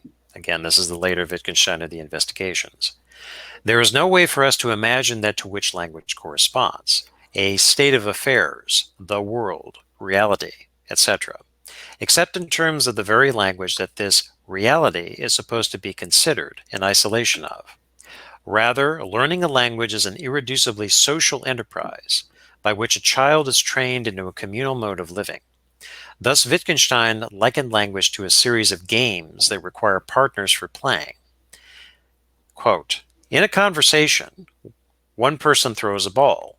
The other does not know whether he is supposed to throw it back, or throw it into a third person, or leave it on the ground, or pick it up and put it in his pocket, etc. Continuing, Wittgenstein saw an interdependent relation among primitive reactions, socially constituted forms of life, and language use. Agreement in primitive reactions constitutes a community's form of life, which in turn conditions the shape of its language games, which in turn shapes the way the community conceives the world, which in turn shapes the primitive reactions shared by its members. Right. Okay? Language games. Language games, socially conditioned. Yeah. This is the grammar bespeaking a form of life. Mm-hmm. Okay? So, as you were saying there not long ago, like Christians and atheists who argue with them are playing different language games. Yes. Yeah. They think, which, this is an important, a very important point to bring about, is that if a theist and an atheist are talking about God, okay, maybe they're speaking different language games, but do they agree on what the idea of God is? Generally, well, sometimes they do. Like sometimes, like if you see those debates with some of the militant atheists and some of the Christians, they get sometimes the Christians are really fundamentalists. But then if you have different ones who have more nuanced perspectives on God, like Rabbi David Volpe, however you say his name is what I'm thinking of, then like what's interesting about that is, for me at least, I remember when I first watched that debate years ago, I thought that Sam Harris like totally destroyed Rabbi David Wolpe, but then when I rewatched one or two of them recently, I thought Sam Harris is not even like understanding what this guy's talking about. He's just he thinks he does, but again, I haven't paid that close attention to Sam Harris like some people do. Is that I think it would be safe to assume that what Sam's conception of God is that it's a transcendent being. Okay, so that's a common understanding of what God is. God is a transcendent being. He exists apart from he exists apart from the physical world, which can be explained by science, by the way. And God is probably uncreated, and God has some dealings in the world. Blah blah blah. Okay, very much a traditional understanding of what God is. As a scientist, taking the strictly empirical view, and as a scientist, yes, you can easily dispense with God. Yes. Yes. However, a more nuanced view, well, all right. So,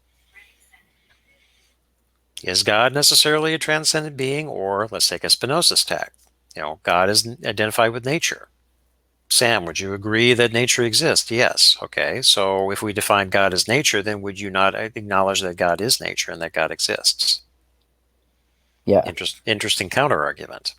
Well, then it's just different language games again. I think that's what would happen. Yeah, different language games, different definitions. But I would say for the majority of people, when you talk about God, they immediately think of it's a transcendent entity. Yeah.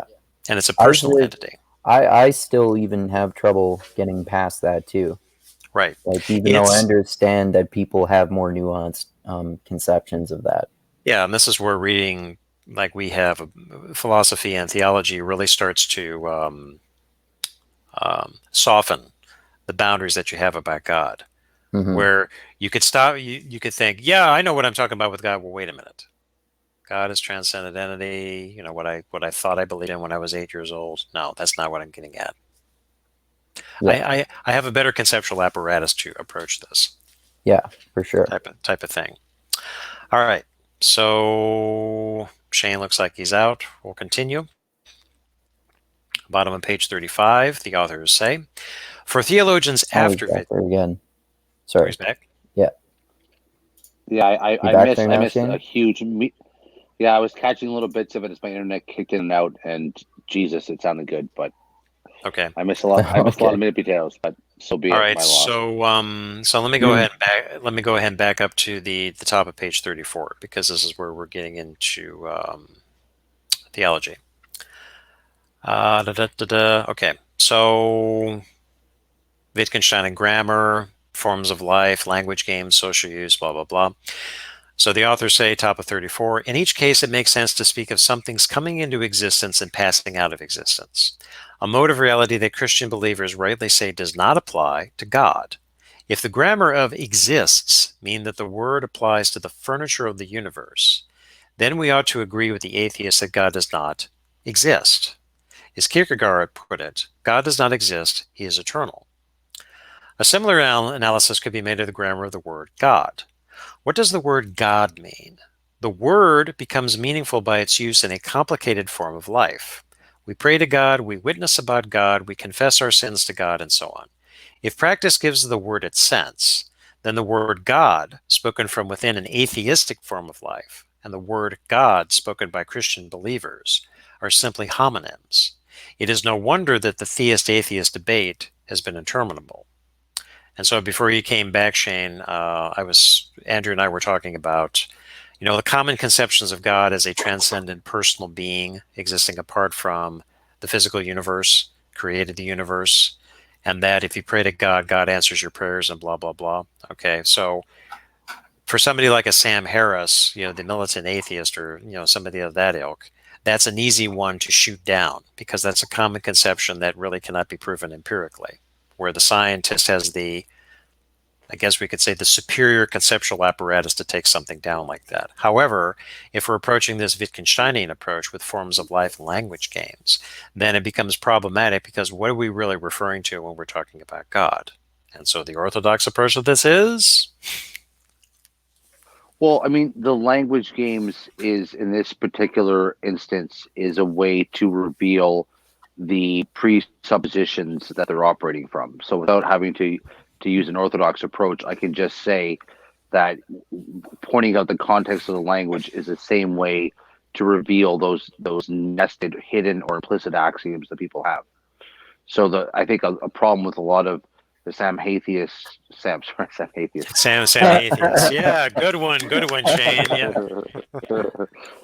The Sam Atheist approach is that they're blind to their own implicit assumptions, and you even said it too. You said as if they have the superior apparatus. No, they believe they have the only apparatus in town. Yes. So therefore, if you can't win in their apparatical system, well, they just Caesared you. It's like you're now Gauls attacking Caesar behind 3 walls of barricades, and like that's the way you win a war. Like you're already conceded to the battlefield that the enemy's presented in front of you. So, and then even by attacking them on those grounds, you've only validated the thing that they don't have to defend, which is their presuppositions. So, Some people have attacked Sam Harris. He says that he uses what's called the Mott and Bailey defense. You ever heard of that? No. So to make sure that I get it correct, it's Mott and Bailey defense. Okay.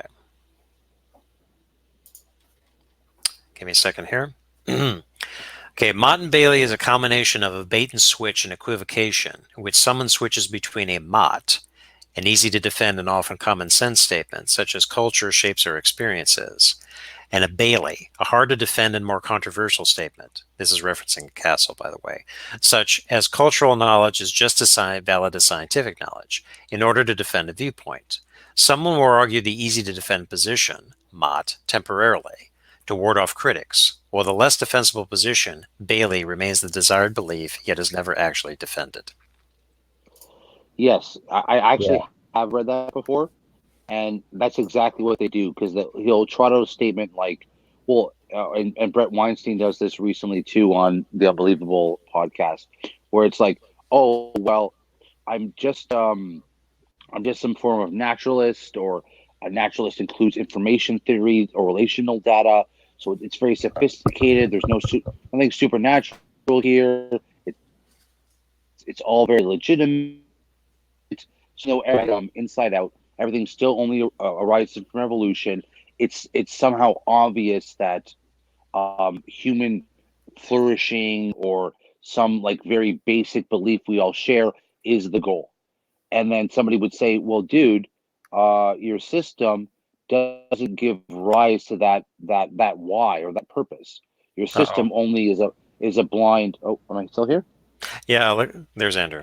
He dropped out a minute. Yeah. Oh, did I? Yeah. Oh, yeah. So your system, if you're a materialist or positivist or a scientist or evolutionary thinker, it's like there's no purpose outside the mechanistic operations of what you're talking about.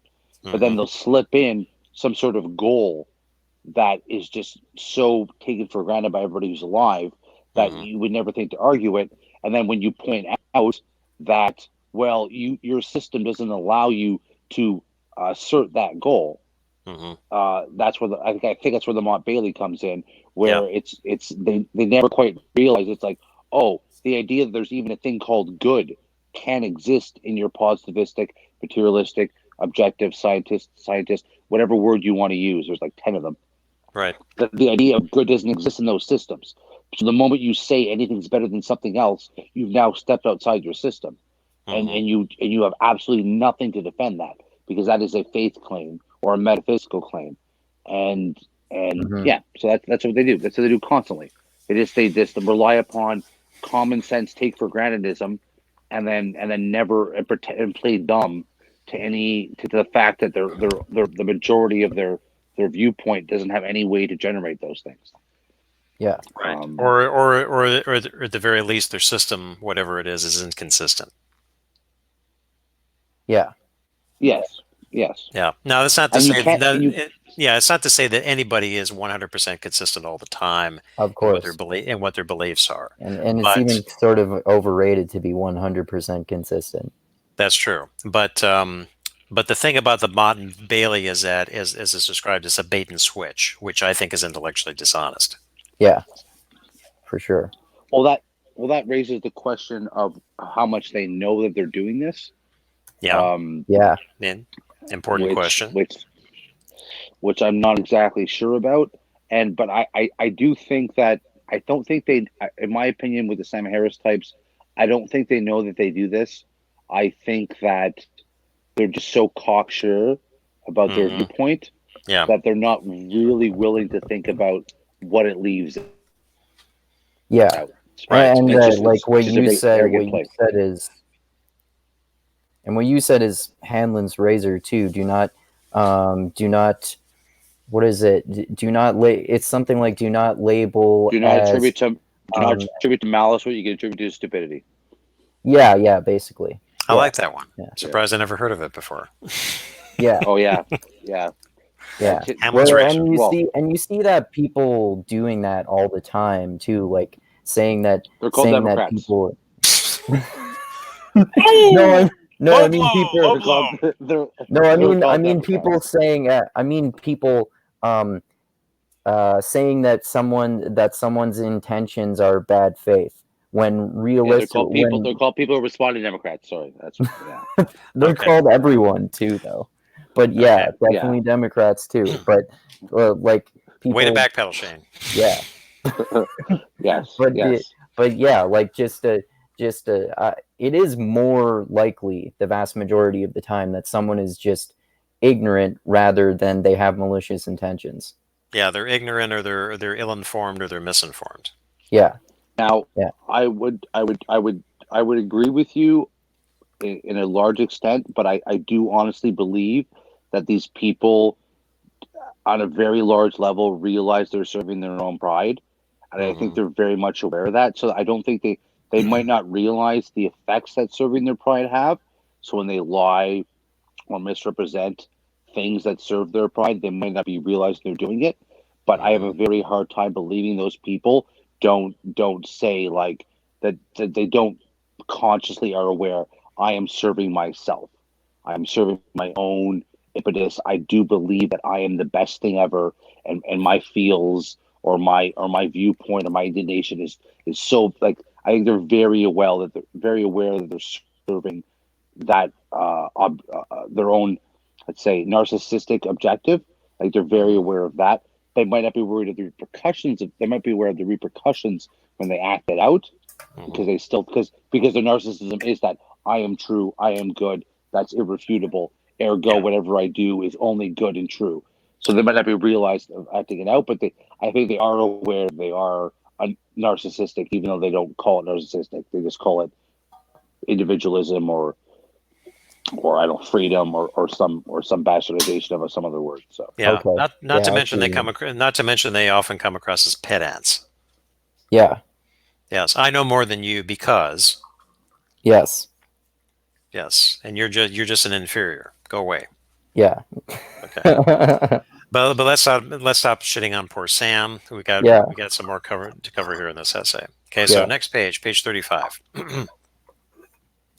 The authors continue. Wittgenstein saw an interdependent relation among primitive reactions, socially constituted forms of life, and language use. Agreement in primitive reactions constitutes a community's form of life, which in turn conditions the shape of its language games, which in turn shapes the way the community conceives the world, which in turn shapes the primitive reaction shared by its members. Continuing. For theologians after Wittgenstein, there is much work to do in order to free religious believers from the Cartesian bottle. To take up our former examples, what distinguishes human persons is not the possession of a little I inside the mind, but the practice of telling stories and having our stories told to and by one another. Thus, we are not persons yet, but persons on the way as our stories unfold. Moreover, as Lasch warns, We saw him before. Religious experience is neither private nor self-identifying, nor self-authenticating. What counts as a, quote, religious experience can only be so identified and described once the communal gift of language is already largely in place. By the same token, if naming appears to be the paradigmatic case of the Cartesian ego acting in isolation, Lasch cannot imagine the word God functioning simply as a label. Rather, God acts as a proxy for a whole host of stories that manifest God's publicly knowable character. Finally, the question of God's existence is inappropriate because the grammar of God does not admit questions of existence, for that puts matters too hypothetically. As Wittgenstein commented to Drury, can you imagine St. Augustine saying that the existence of God was highly probable? And Augustine was a believer, of course. Okay. Gentlemen, Right. Comments on that? Yeah, that makes sense. They weren't using the right language games to be compatible with that sort of conception, if I understand that correctly. Okay. Shane, what you got? I'm gonna this be a mouthpiece for orthodoxy again. There's this distinction between God's essence, which is like the true nature of God, and then God's energies or economy, which are the manifestations of. Mm-hmm. So, and I think what they're related to there is what they say is you can't know God, can't directly describe that because it's beyond in kind of the way they're just saying. So but you see these manifestations of it in reality. So well, wait a minute. I wouldn't say it's a manifestation of reality, such as, God appears sitting next to me. Not that kind of manifestation. The point is about language in the stories. Okay, so the whole thing about, I'm not sure if you dropped out when we were getting to this, is when Wittgenstein in the investigation talks about a private language, that's a very problematic notion for him, because the private language, if I remember correctly, is meanings are in the head, more or less. Okay, so internally to me, and this is sort of an outgrowth of the Cartesian Theatre, which we covered before, is that language is not in, it's out. Okay, so the grammar is what one learns in interacting with other people, because as I was telling Andrew, is that you don't learn English when you're 2 to 3 years old, or however early it is when you start talking, by reading a grammar book. You say, cat, dog, hold me, all those things that you're modeling from what you hear from your parents and from your siblings, your peers and the people in your community. And then, taking this a little step further, is that within the community if you're in a religious community, then practice of telling stories. Now, I can refer to my own experience, is that I was raised Catholic. So my parents were Catholic, my sister was Catholic, I went to Catholic school, I attended religion classes in the Catholic faith, I went to church and listened to all that. So I'm growing up in a community using language to tell all of these stories about Jesus and about God and about the apostles and so on and so forth.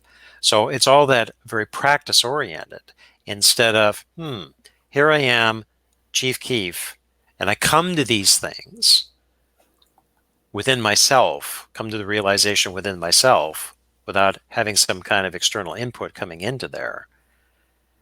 And not to mention, if I can't observe it, then there's already the skepticism with, does God exist because I can't see or touch him? Make sense? I think so. That makes sense to you, Shane? It definitely makes sense to me.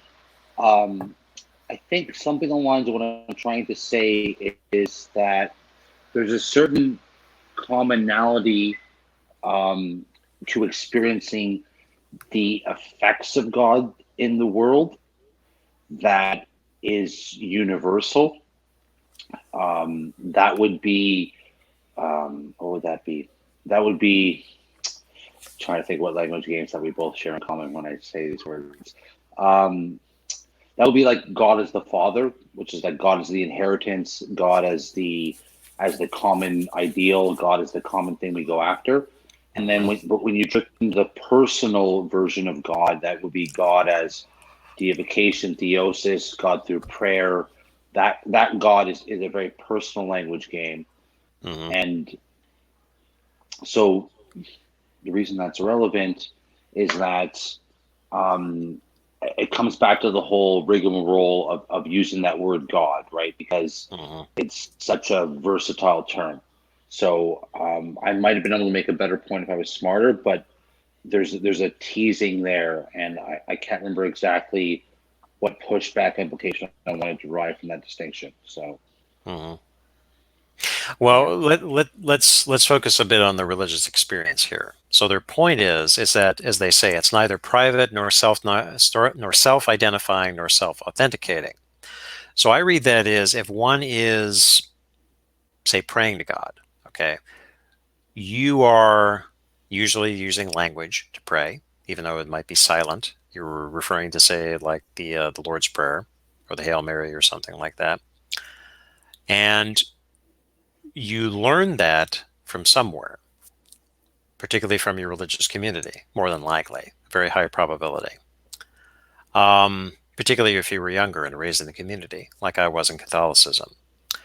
But I'm interested, Shane, that because you're going through the process of being initiated into the Orthodox community, if this takes on a different kind of meaning for you, and would you run with what they say about, if you had, say, a religious experience within an Orthodox context, you could point to the community and say, well, it came from here to some extent. You understand what I mean? I think I do. I mean, not completely. And so for me is I had my own. Sorry. So how it happened was, I had a moment where I was talking to somebody, and I was like making a snarky comment about God, and they said, "Of course I believe in God. Like, you don't." And then the way they said it made me realize that I actually believed in God, but I also acknowledged I had no idea what that meant. So, and then from there, I eventually had what I think was a Holy Spirit experience or religious experience. And so I had that. Specifically, what I think happened is meditating on God, thinking about some of the definitions that I've told Andrew, and then all of a sudden my words and my visualizations and that feeling all clicked in my brain. So the secular person would say I had a chemical reaction. I think I had a religious experience. So I had an experience. So now I encountered this Orthodox perspective on things, and they tell me that in theory you have to go through a couple of steps before that experience can be possible. Although they also acknowledge it's possible without science, right? So I have my own, let's call it my own natural or individualistic approach to that system. I'm buying into this system, and I see how they lay things out.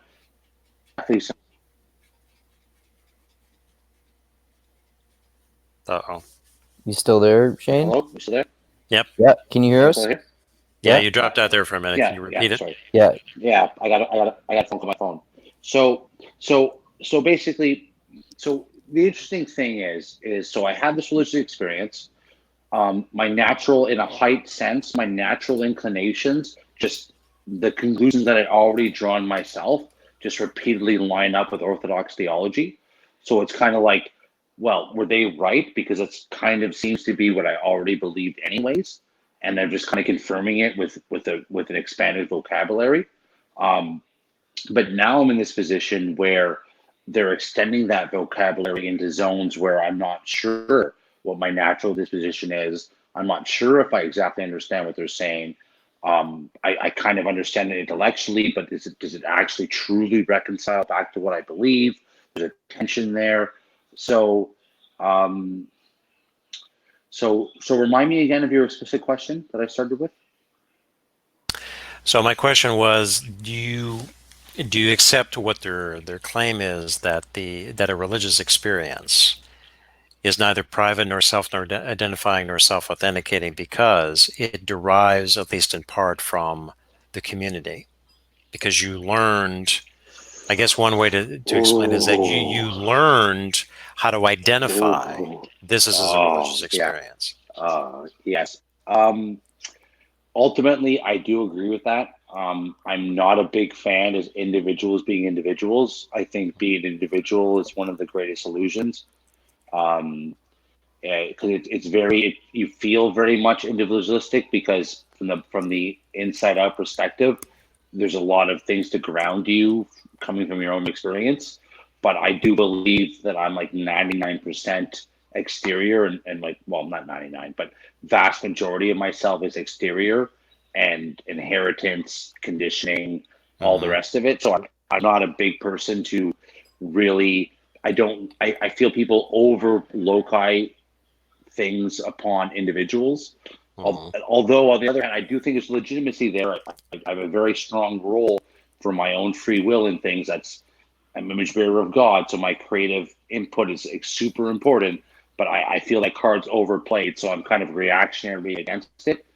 So ultimately, I would say that, here's what I'll say. So my final answer to that question is the articulations and descriptions are very much not individualistic, not private. But from personal experience, I could say me experiencing that, I don't think was a matter of conditioning per se.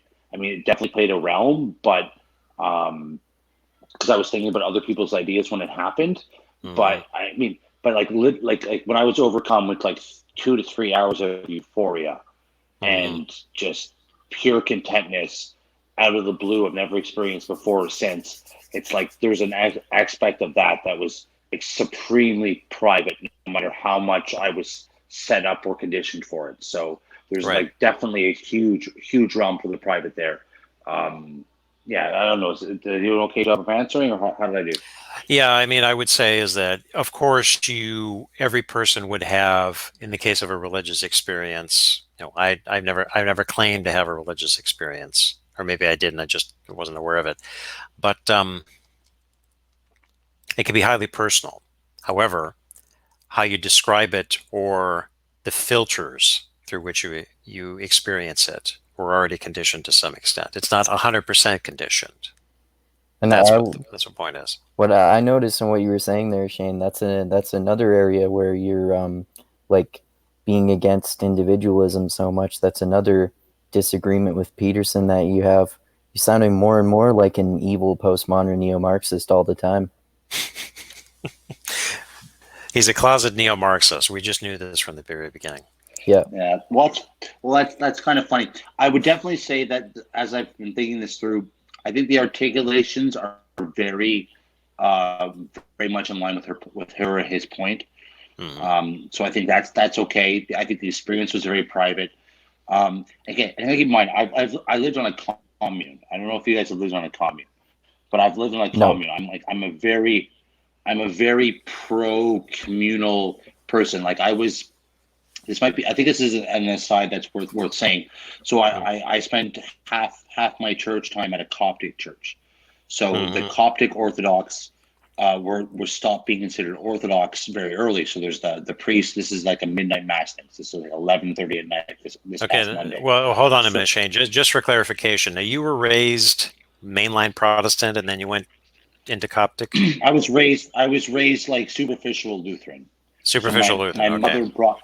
My mother brought me to church on Sunday so she could see her grandmother and my great aunts, and I was chucked into a Sunday school class of so if you were Anglican, then coffee hour would have been the high ceremony. Yeah, as the joke goes. But something like that. So it's just nobody pretended to have any pretense of taking anything seriously or communicating any version of that to me. Yeah, sounds very typical mainline Protestants, particularly in the past few decades. But go ahead. Yeah. So I had like a nostalgic attraction to it, but nothing was going on there.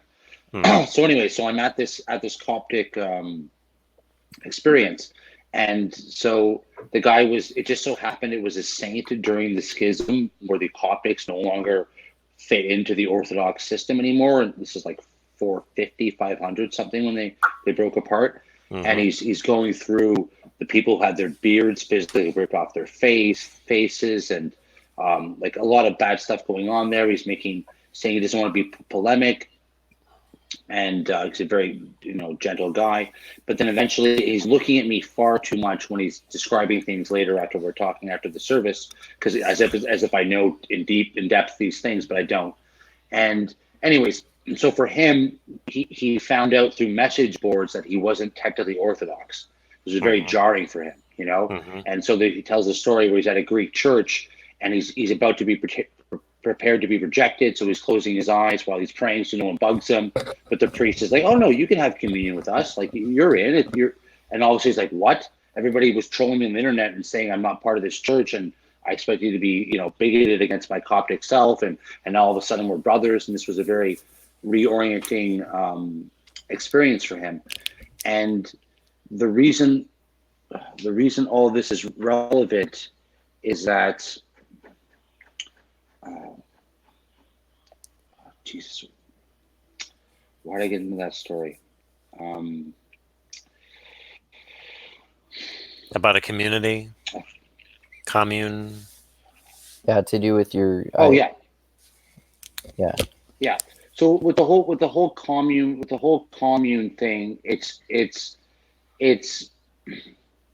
That's what it was. The reason I brought this up is that he said that before all other considerations, when you're dealing with between Christians, unity was the primary thing. The striving for unity, it's more important than whatever agenda you have about the doctrine in front of you, is the push for unity. And then so right now I'm studying like Western Eastern schisms, and there's all this legalistic stuff the Catholic Church is doing versus the Eastern Church, and they're fighting over jurisdictions, and it's the opposite of looking after unity. And so then when you come to this whole like communist versus capitalist thing, it's like, well, like what's your goal? Is your goal to actually take care of human beings and like have us all be satisfied with what we're doing, or to prove some sort of ideological point? So like I hate Marxism because it's traditionally it's just led to like murder and power games, But I mean, I would say more fervently than 99% of Marxists, I actually want everybody to take care of each other in a selfless way. Now, maybe I'm being conceited when I say that, but I do genuinely believe that I'm much more concerned with actually setting up a system that would take care of people. This is the big problem I have with the Liberal Party in Canada or the Democrats in the States, is that they claim to own this mantle, but they don't. They're not, in my opinion, they have no seriousness about how to implement it. So it's like no, you're just playing a different power game, but in your version, you're claiming to not do it at all, and I get very offended by that. So that's the part that bugs me. But I mean, I have very communal, unity-oriented, brother take care of sister type motives. That's what motivates me. I'm just not willing to like pretend that calling myself a Marxist achieves that. And other people who want to claim that mantle that I struggle after without putting in the work, I get very offended by it, and then I'm going to start trolling them with a MAGA hat very quickly, So don't call you a Marxist Christian, otherwise you'll start wearing a MAGA hat. Yeah, we don't want that to happen now.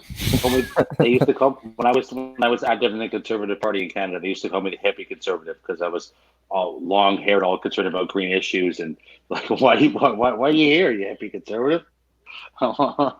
Yeah, because I'm the outlier. Ha ha ha. Yeah. Well, just one more thing. Shane, you might find it profitable to read Rorty's Contingency, Irony, and Solidarity, particularly the latter part of the book, where he discusses such figures like Nabokov, because it's on the subject of cruelty, where I was just reading some of it today, preparation for in a couple of weeks when we're going to do the next episode with Hayden.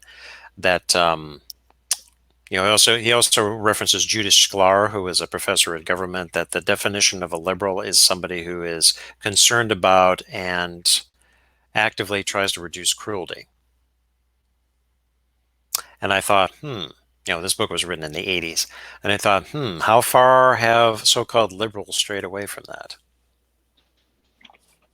Well, that's a really funny point, and not to cut you off there, Andrew, but it's a really funny point because this definition of liberal, it's so flexible because like the liberal who cares about every person and that's why they care about rights is very different than the liberal who wants to do anything versus a conservative who wants to defend liberal values. It's these things are very much in like very mad flux, and to come back to the Orthodox thing for a second, because right now I'm studying the how the Catholics ended up creating this papal infallibility thing or papal authority. It was the conciliary, CONCILIAR, I think, conciliar. Conciliatory. Yeah. It's just, I think it's the root word of that, but it's like this idea that everybody has to agree on it. Every single Christian was the original type of. You're cutting in. Everybody in has animated. Oh, there you are. So when you talk about minimizing cruelty, and especially if you believe everybody's a child of God, it's a super high bar. It's super impractical. Mm-hmm.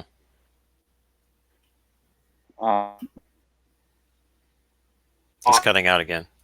Your sound's cutting out there, Shane. Hello.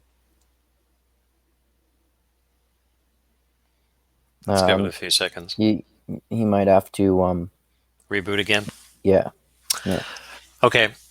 Well, we'll just keep the momentum moving. All right. So back to page 36. Continuing, they say, on the contrary, theology performs both critical and constructive tasks. By attending to the grammar of religious discourse, theologians discipline the tendency of believers' words towards self-delusion and oversimplification. Moreover, theological grammarians coach believers in the proper use of first-order language in a way that enables them to see the pattern of God's presence in the realm of the ordinary. Okay?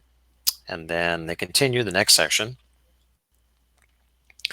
So then, modern theology operates within the conceptual confines of the Cartesian Theatre, crafting a theology that is simultaneously individualistic, and that religion is founded upon my experience here and now, and totalizing, and that human nature is presumed to be everywhere uniform.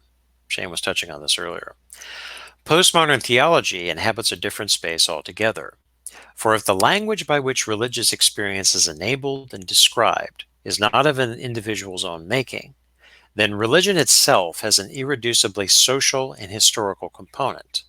Investigation into religious reality is never more profound than when the faithful historical community is its object. Okay? Okay. So about community. Again, Shane is getting to this. So then the authors will start to mention this one theologian, John Howard Yoder. Okay. So at the bottom of page 37, they continue. Yoder was thus suspicious of the modern obsession to find foundations for ethics and theology in theoretical formulations of first principles, since this overlooks the obvious prior condition. Quote, there had to be a human social fabric in which people's relationships were mediated by communication, through various kinds of signals, but most evidently in words. In the absence of theoretical foundations, Yoder suggested that ethics must begin with a phenomenology of moral life, that is, with a description of the moral life of an actual community. Ironically, such a description is in fact less biased than accounts of putative first principles, because community life is subject to criteria that philosophical discussions are not. The viability of a historical community depends on the ongoing felicity of its communications. Thus, for the society to be viable, most of this communication has to be true, quote, true, most of the time. That is, it has to provide a reliable basis for structuring our common life, counting on each other and not being routinely disappointed. This social matrix is simply the given beyond which ethics cannot go. The fabric exists and functions more or less well before anyone asks for an accounting about why it works. The accounting what we can do is therefore not validation, but a posteriori elucidation. For Yoder, then, Christian ethics could not be separated from theology, since both involve explication of the gospel as it had been embodied in the form of life of the believing community since the New Testament. Jesus matters for contemporary believers because Jesus mattered for the original lot. Wow, that makes sense. It's like reminds me of what we were talking about in terms of how everything exists within a given context, like Derrida talks about. Well, but it's not just a context. I mean, what Yoder is getting at is with the community, which, the more I think about it, when I come to these things, is that there's really not a solitary believer when you're looking at religion. We even see this too in something like Buddhism. Now, in Buddhism, they talk about the three pillars. There's the Buddha, the Dharma, and the Sangha. So the Buddha, he refers to the Buddha. The Dharma is the way. I wouldn't say the law. It is the way, practice. And the Sangha is the community of the Buddhists. In particular, you could talk about a community of monks. This is a cloistered, closed-off community of fellow believers, monks and nuns that are in a monastery or nunnery or whatever it is. It's the analog there. That, and then you have the lay community. Okay, so like in a parish for a church. So this is your community. Somebody occupies a certain leadership position. There's the priest, there's the deacons, the certain types of lay people, and then everybody else is in the congregation. So everybody more or less believes, they accept the creed. Everybody more or less accepts this as true. And especially if you were raised in that community, you accept it as true. You don't have to step outside of the community and try to seek foundations for that. I mean, some theologians or philosophically minded theologians would try something like that to provide a foundation. But we already see what the problem is with providing the foundations because of the problems with the Cartesian Theatre and skepticism. So instead of focusing on that, you're focusing more on the social forms of life, community aspect of religion. Right. Yeah, that makes sense. You could even say that amongst the atheist community, too.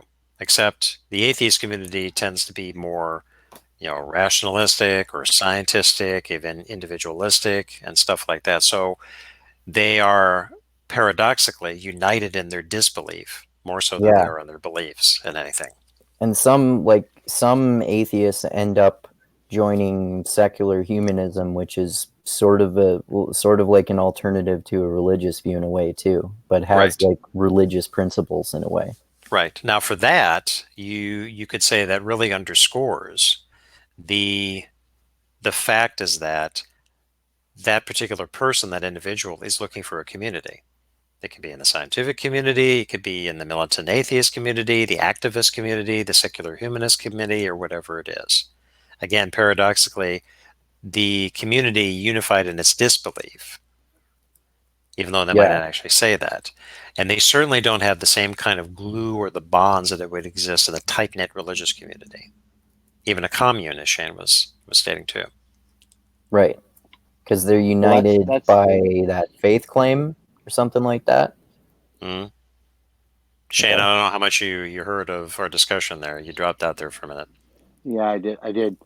Well, I think that's based on that whole viewpoint is based on an ethical paradigm. Yeah. Where from an ethical paradigm you can.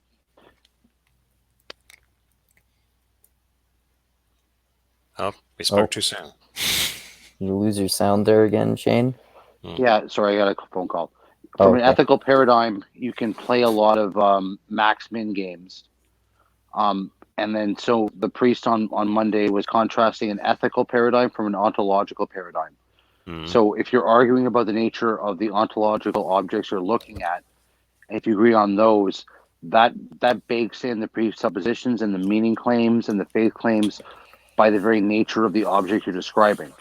So you can't hide those that structure from what you're talking about. But if you just say, well, ethics means you need to maximize pleasure or minimize racism or maximize communalism, all of a sudden you can disguise all of those nested beliefs by just talking about this brand new model you're proposing. Yeah. And so that's why I'm getting a little bit intellectually frustrated by this conversation. Nothing to do with you guys, but it's so obviously grounded in a certain way of looking at the world, and it's just all the problems and all the contentions are already baked in from that starting point of viewing ethics as the supreme paradigm, or because ethics includes whether you're going to be utilitarian or Kantian or whatever the thing's going to be, right? But it's baked in, it's presupposed, and it just, for me, it's very frustrating because as I've talked to, because I talk to a lot of different people, you guys included, about a lot of different things, and more I'm just seeing how the hidden argument or hidden disagreement is always those baked in things, and it just seems like all these systems we're talking about kind of presuppose those and start talking as if there's this common baseline that isn't actually there, and then you're talking about disagreements that are implicit or unavoidable given those baseline things.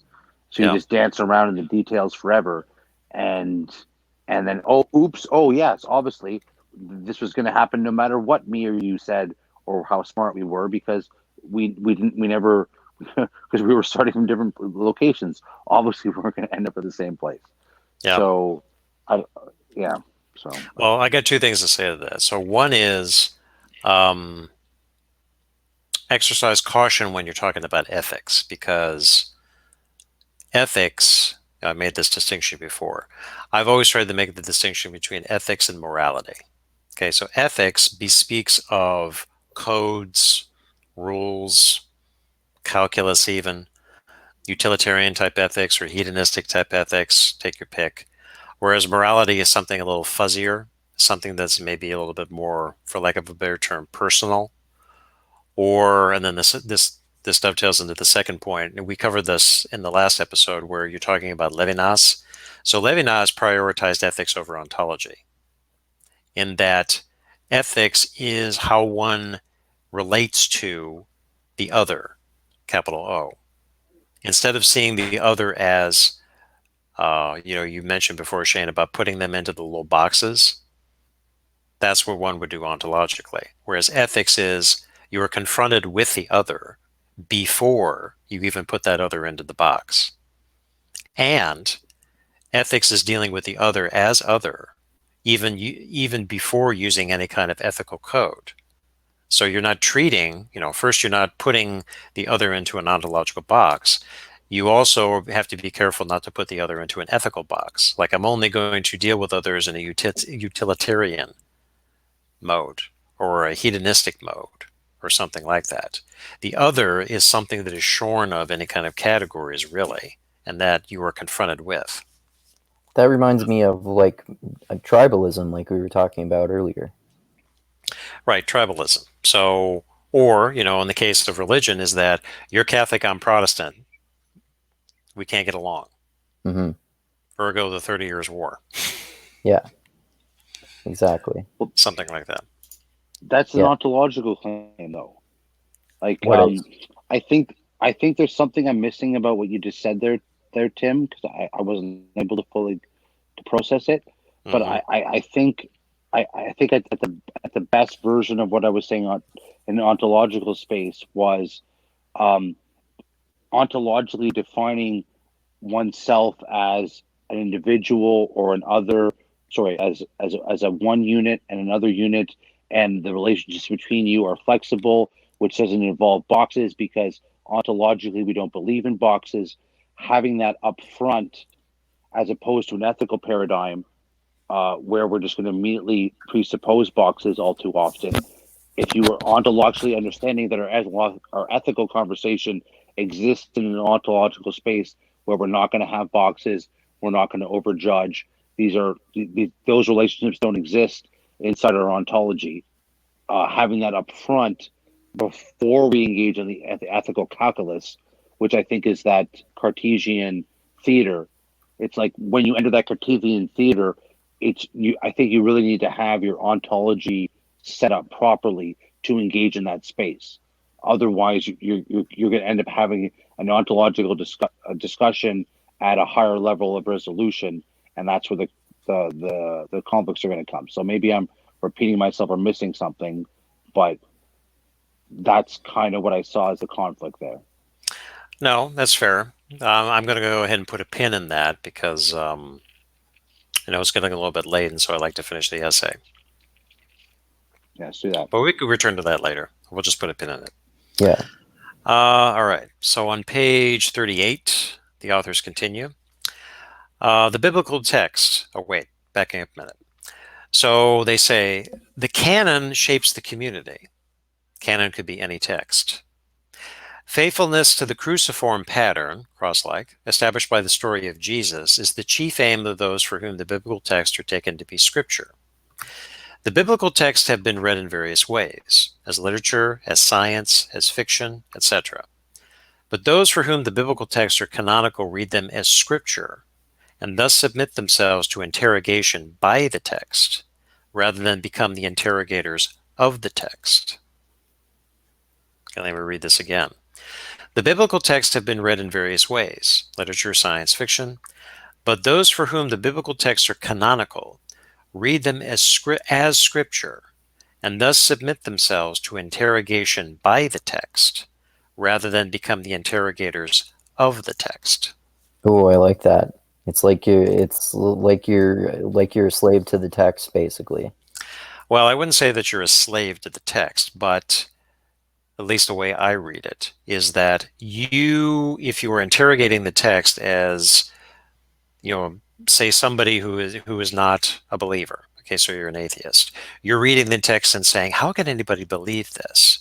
I mean, look at this claim right here. Is this actually what they were believing at the time? Blah, blah, blah. Okay. So you're interrogating the text, you're reading it as a text, possibly as literature, science, or fiction, as the authors say. But if you accept them as the canon, you are a believer, and this is your chief text, the Bible in this case. So you're being interrogated by the text, which I would read as, where do you sit within the text or within the canon? Okay. You've already accepted that Jesus walked the earth, Jesus was crucified, and then he died and he was resurrected. Okay. You're accepting that. How does that sit with you if you accept it as canonical and reading him as scripture? Right. Okay. Shane, what do you think?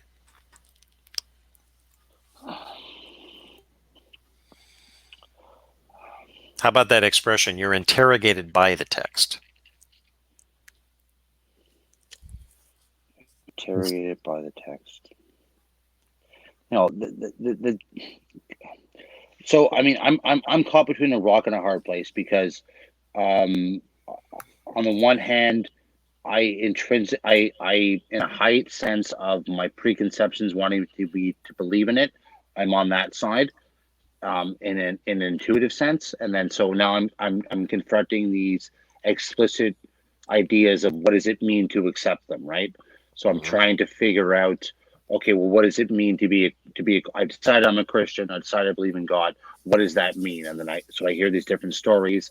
So I've just heard two different stories. So Shane's a Christian. So is Shane being interrogated by the text, or is Shane interpreting the text? And what does Shane think is the correct way to go about it?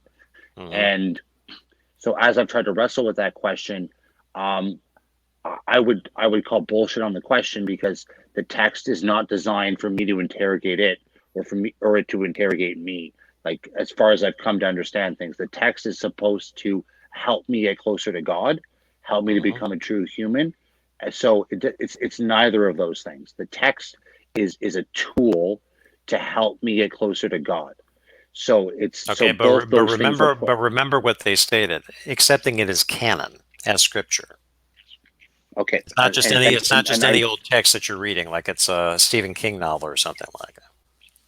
No, and I think it's very, very valid and useful, and I'm lucky to have you to point out that point, because yes, well, what does canon mean, right? And that's what I'm taking issue with, is because well, what's the purpose of canon? Is the purpose of canon to be a yardstick, or is the purpose of canon to be a poking prod to get me to think more? So ultimately, I think the canon is, and this is kind of all what they call it, a signpost to point you in the right direction. And I've always kind of believed that it's there's an ultimate truth out there, and these are just tools to reach there. So I don't know. Maybe I'm pulling a Peterson with the question of do you believe in God? But as I hear the question right now, and maybe I'm misinterpreting things because it's late, but I think the role of the text is to help you see the truth, and whether you need to be interrogated by it or interrogate it, it's like that's the overriding principle. It's not supposed to be one or the other. Okay. And if I had to pick one, I would definitely lean on the side of, and you interrogate the text, in the sense that ultimately, I believe that if the text is interrogating you, what you're actually saying is some bullshit conception that somebody fed me of what the text means, I'm going to hold as gospel. And it's not, and at that point, I think if the text is interrogating you, it's not the text. It's what somebody told you the text means. So what's actually interrogating you is some random Protestant interpretation of it. Okay. Just to go address one thing that you said there, you were saying you're trying to navigate towards ultimate truth. That sounds like oddly modernist of you. Modernist is a claim about how you get there. So the modernists had a very defined method for doing that. So I had that objective. I believe there's a modernist benefit to the way they approach things, but I think their project of how they're going to achieve that truth is just wrong. It's just very wrong. Like the ultimate truth you're going to approach is still going to be very apathetic, whatever that word is. It's going to be sufficient. Apathetic, yeah. It's going to be like that. It's not going to be a propositional, explicit, word-based truth that you're gonna reach. It's going to be a much more loosey-goosey, personalized thing that's going to end up happening. Oh, okay. Well, it doesn't sound like you mean ultimate truth, like capital T truth. Then it sounds like you mean like the ways that we've been addressing theological terms, like how they're like our definitions can change if our worldviews change. So, like in the same way that there isn't necessarily an ultimate conception of God, there isn't necessarily an ultimate conception of truth. My faith claim, the capital F faith claim, is that there's a capital T truth, and that's what I'm going after. But my understanding between in respect to the way you look at the world, which is very consistent with this, postmodernism is very consistent with this, my understanding of Orthodox is very consistent with this, is my personal small t truth, and my personal approach is not going to get anywhere close to that. So I can still seek after the capital T truth. That's definitely my goal. I believe it's there. But judge not lest ye be judged. I'm not going to claim that I have it, or claim that you don't, or claim that I know the exact way. I'm going to approach a better version and be confident about it. But it's, even though I'm going after capital T truth, my humility should never allow me to think I own it or project that into the world. That's hubris. That's pride. That's the devil. So does that make any sense? So it's more like a goal to orient yourself towards something like enlightenment for some people, or something like that, but not necessarily anything you'll ever reach. It's just something useful to orient yourself towards. Reach it, you won't be able to articulate or judge other people by it. Like, even if I had complete access to, theoretically, I think what it is, and this lines up with my personal beliefs, lines up with what you say, what I'm being taught. Even if I had capital T truth, I would not be able to put it in words, nor would I be able to judge other people by it, even if I got there myself. I don't think that would. I think, as I understand it, that would not be possible by definition, because that would be between me and God, or yeah. That's what I think they're trying to say, and that lines up with a lot of my preconceptions before I even encountered this new system. So, okay, fair enough. Fair enough. Okay. Does that make sense, Keith? Tim, or Yep. what? Yep, sure does. All right. Okay, Fair enough. so we're getting towards the end. Let's go to page 40. The authors have returned back to postmodern. So they say, we suggested an understanding of postmodern as that which dissolves long-standing modern dilemmas by escaping the bewitchment of pictures or images that have shaped them. This is referring back to the Cartesian Theatre. Okay, so yeah, we have another definition of postmodernism. Yeah. Okay, we suggested, let me read that again. We suggested an understanding of postmodern as that which dissolves long-standing modern dilemmas by escaping the bewitchment of pictures or images that have shaped them. They continue. We count as postmodern, then, theologians who either explicitly appropriate these philosophical developments, mainly as linguistic, or who have arrived at similar positions by alternate routes. And then they continue. Despite risk of oversimplification, we can describe all of these as sharing a concept of mind that is irreducibly linguistic in texture and thus already actively entangled with reality. There is no general problem or knowledge or reference or representation. Rather, there are specific problems of meaning and knowledge and practice germane to various disciplines at particular points in their development. Theology has its own particular epistemological, linguistic, and practical problems. Theologians do not have to wait for an adequate philosophical foundation before they begin. They are already part of a tradition of inquiry, and thus the task is not to begin from scratch, but to pick up where their predecessors left off. That I certainly would agree with. Would you not, Shane? Yes, I really do like the correct balance between nuance that this whole chapter's been presenting. It's very nice. Okay. And this reminds me of what Rory has said before, and what you and I were talking about before we started, Shane, about the idea of looking at theology as a tradition. Mm-hmm. It's a very old tradition. So, Yeah. as they say, theology doesn't have to wait for its unshakable, incontestable foundations, because you have many centuries of a tradition from which to start. It's a lot of the spade work has already been done. If you talk about what is the definition of God, it's already been covered in some respects, and you're just kind of revisiting it. What is the nature of God, if God does exist? Again, that has already been discussed. And what is the current crop of questions that you ask about this? Nature of Jesus, the nature of the church, communities, blah blah blah. Okay, more or less has been covered before. Yeah. Which is a good thing, because you don't have to start from scratch, boom, and then everything from there you're trying to flesh out. Yeah. Okay. Well, I think a lot of this is actually just trying to break free of a lot of the modernist constraints that kind of malform things.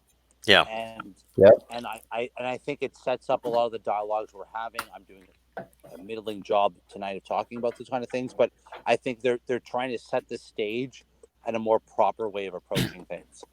And, right. And I haven't heard anything crazy objectionable. I've just heard he seems like they're setting up a proper way to discuss concepts. And I think they over rely on linguistic things, but I think that's appropriate given the constraints they're trying to break free of. I'm not surprised that they come back to linguistics as often as they do. Okay. So in reference to that, let me back up a minute. Something I skipped is this is back on page 39, where the authors say, modernity, wrote Stephen Tolman, we referenced him before, is a giant omega-shaped detour, the Greek letter omega, which looks like a horseshoe. If Tolman's metaphor is apt, then we should not be surprised to discover that postmodern philosophy shares much in common with its pre-modern cousins, a thesis not pursued here. That's me. And that postmodern theology finds a kinship with pre-modern theology. Yeah, that's exactly one of the main themes we've been discussing. Yeah, that's what I've been realizing slowly. That's crazy. I can't believe it's right there in words. Right. So, yes, modernity, at least according to Tolman, but I would say lots of others would agree in some respects that this is it's a detour. It's, I don't necessarily want to call it an aberration, but it's something that has not been the norm happening with human beings, particularly for religious traditions, is that it's a tradition that started many, many eons ago. Who really knows when it started? And it's been told time and time and time again. And then when Gutenberg came along, it was written down, and that also became part of the tradition, transmitting on going forward. Modernity happened to arise. Also remember we covered this in the Deleuze podcast, Andrew, with the Marxism, is that Deleuze and Guattari, their theory of history is that capitalism did not emerge because of some iron law; it was contingent. Right. Yeah. Right. So some things arise because they're a contingency, not because they're according to some grand laid out plan. I think it's a rehash. I really honestly believe it's a rehash. I would really, I can't, I wish I could do a systematic study of it, but I genuinely believe that most of the postmodernist complaints, I believe if you go back to the 1st to 6th century, I think all of these things were dealt with, put in their context, and most people made a decision to approach things a different way, not to ignore them. But I think most of these problems, because a lot of this sounds like Tower of Babel, I think most of these things were addressed and put in some context. And I think what happened in the West, the more I look at it, is they rediscovered things. They thought they were new. They went hardcore into them. I think they discovered a lot of benefits because of the technology at the time to doing those things, which made them seem like they were a detour or new, just because all of a sudden they had material consequences that the ideas wouldn't have had in the last iteration of them. I don't know. I think it's a rehash. So forgive me if I'm doing injustice to making that point, but I don't know if it's a detour or a rehash, but I think it's a revisit, perhaps at least 60-80% more than a true novelty. Well, that's like how history works, right? And that's how part of why there's that connection between, as you were saying, like postmodern theology and orthodoxy, because it's like part of the at least what some of these writers are talking about is going back to the like romanticism, basically. And well, I wouldn't say romanticism. Romanticism was a reaction against modernism as it was taking off.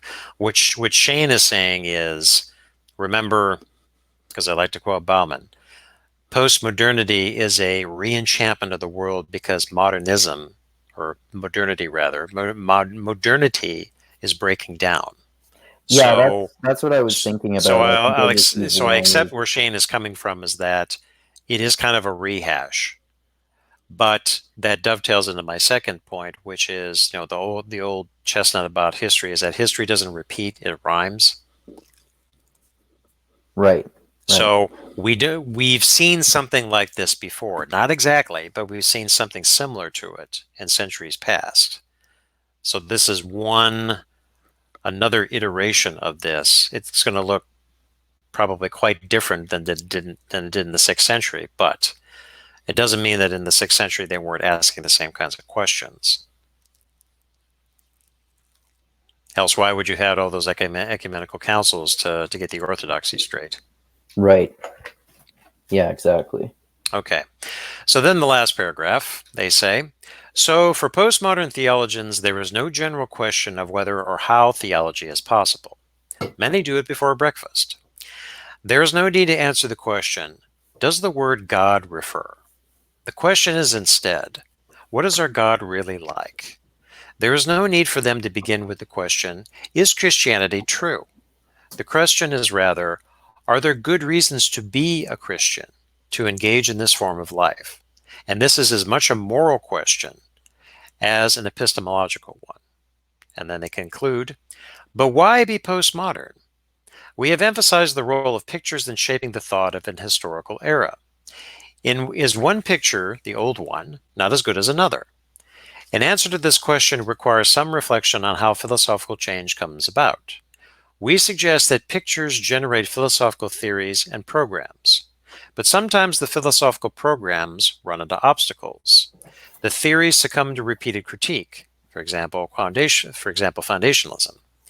When a new picture is offered, for example, Quine's Web of Belief, it not only provides an alternative and a fresh set of resources, but also why the older program failed, and was bound to fail, exactly where it did.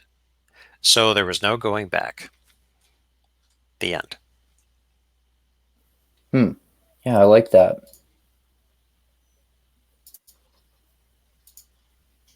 Okay, so that's all I got. I think Looks like Shane dropped off again. Yeah, Shane dropped off again there, but that's okay. Okay, well, we're almost at the 3-hour mark, so let's go ahead and end it. Yeah, good idea. I was just gonna say I need to go anyway. Yes. So I need my beauty rest. Yeah.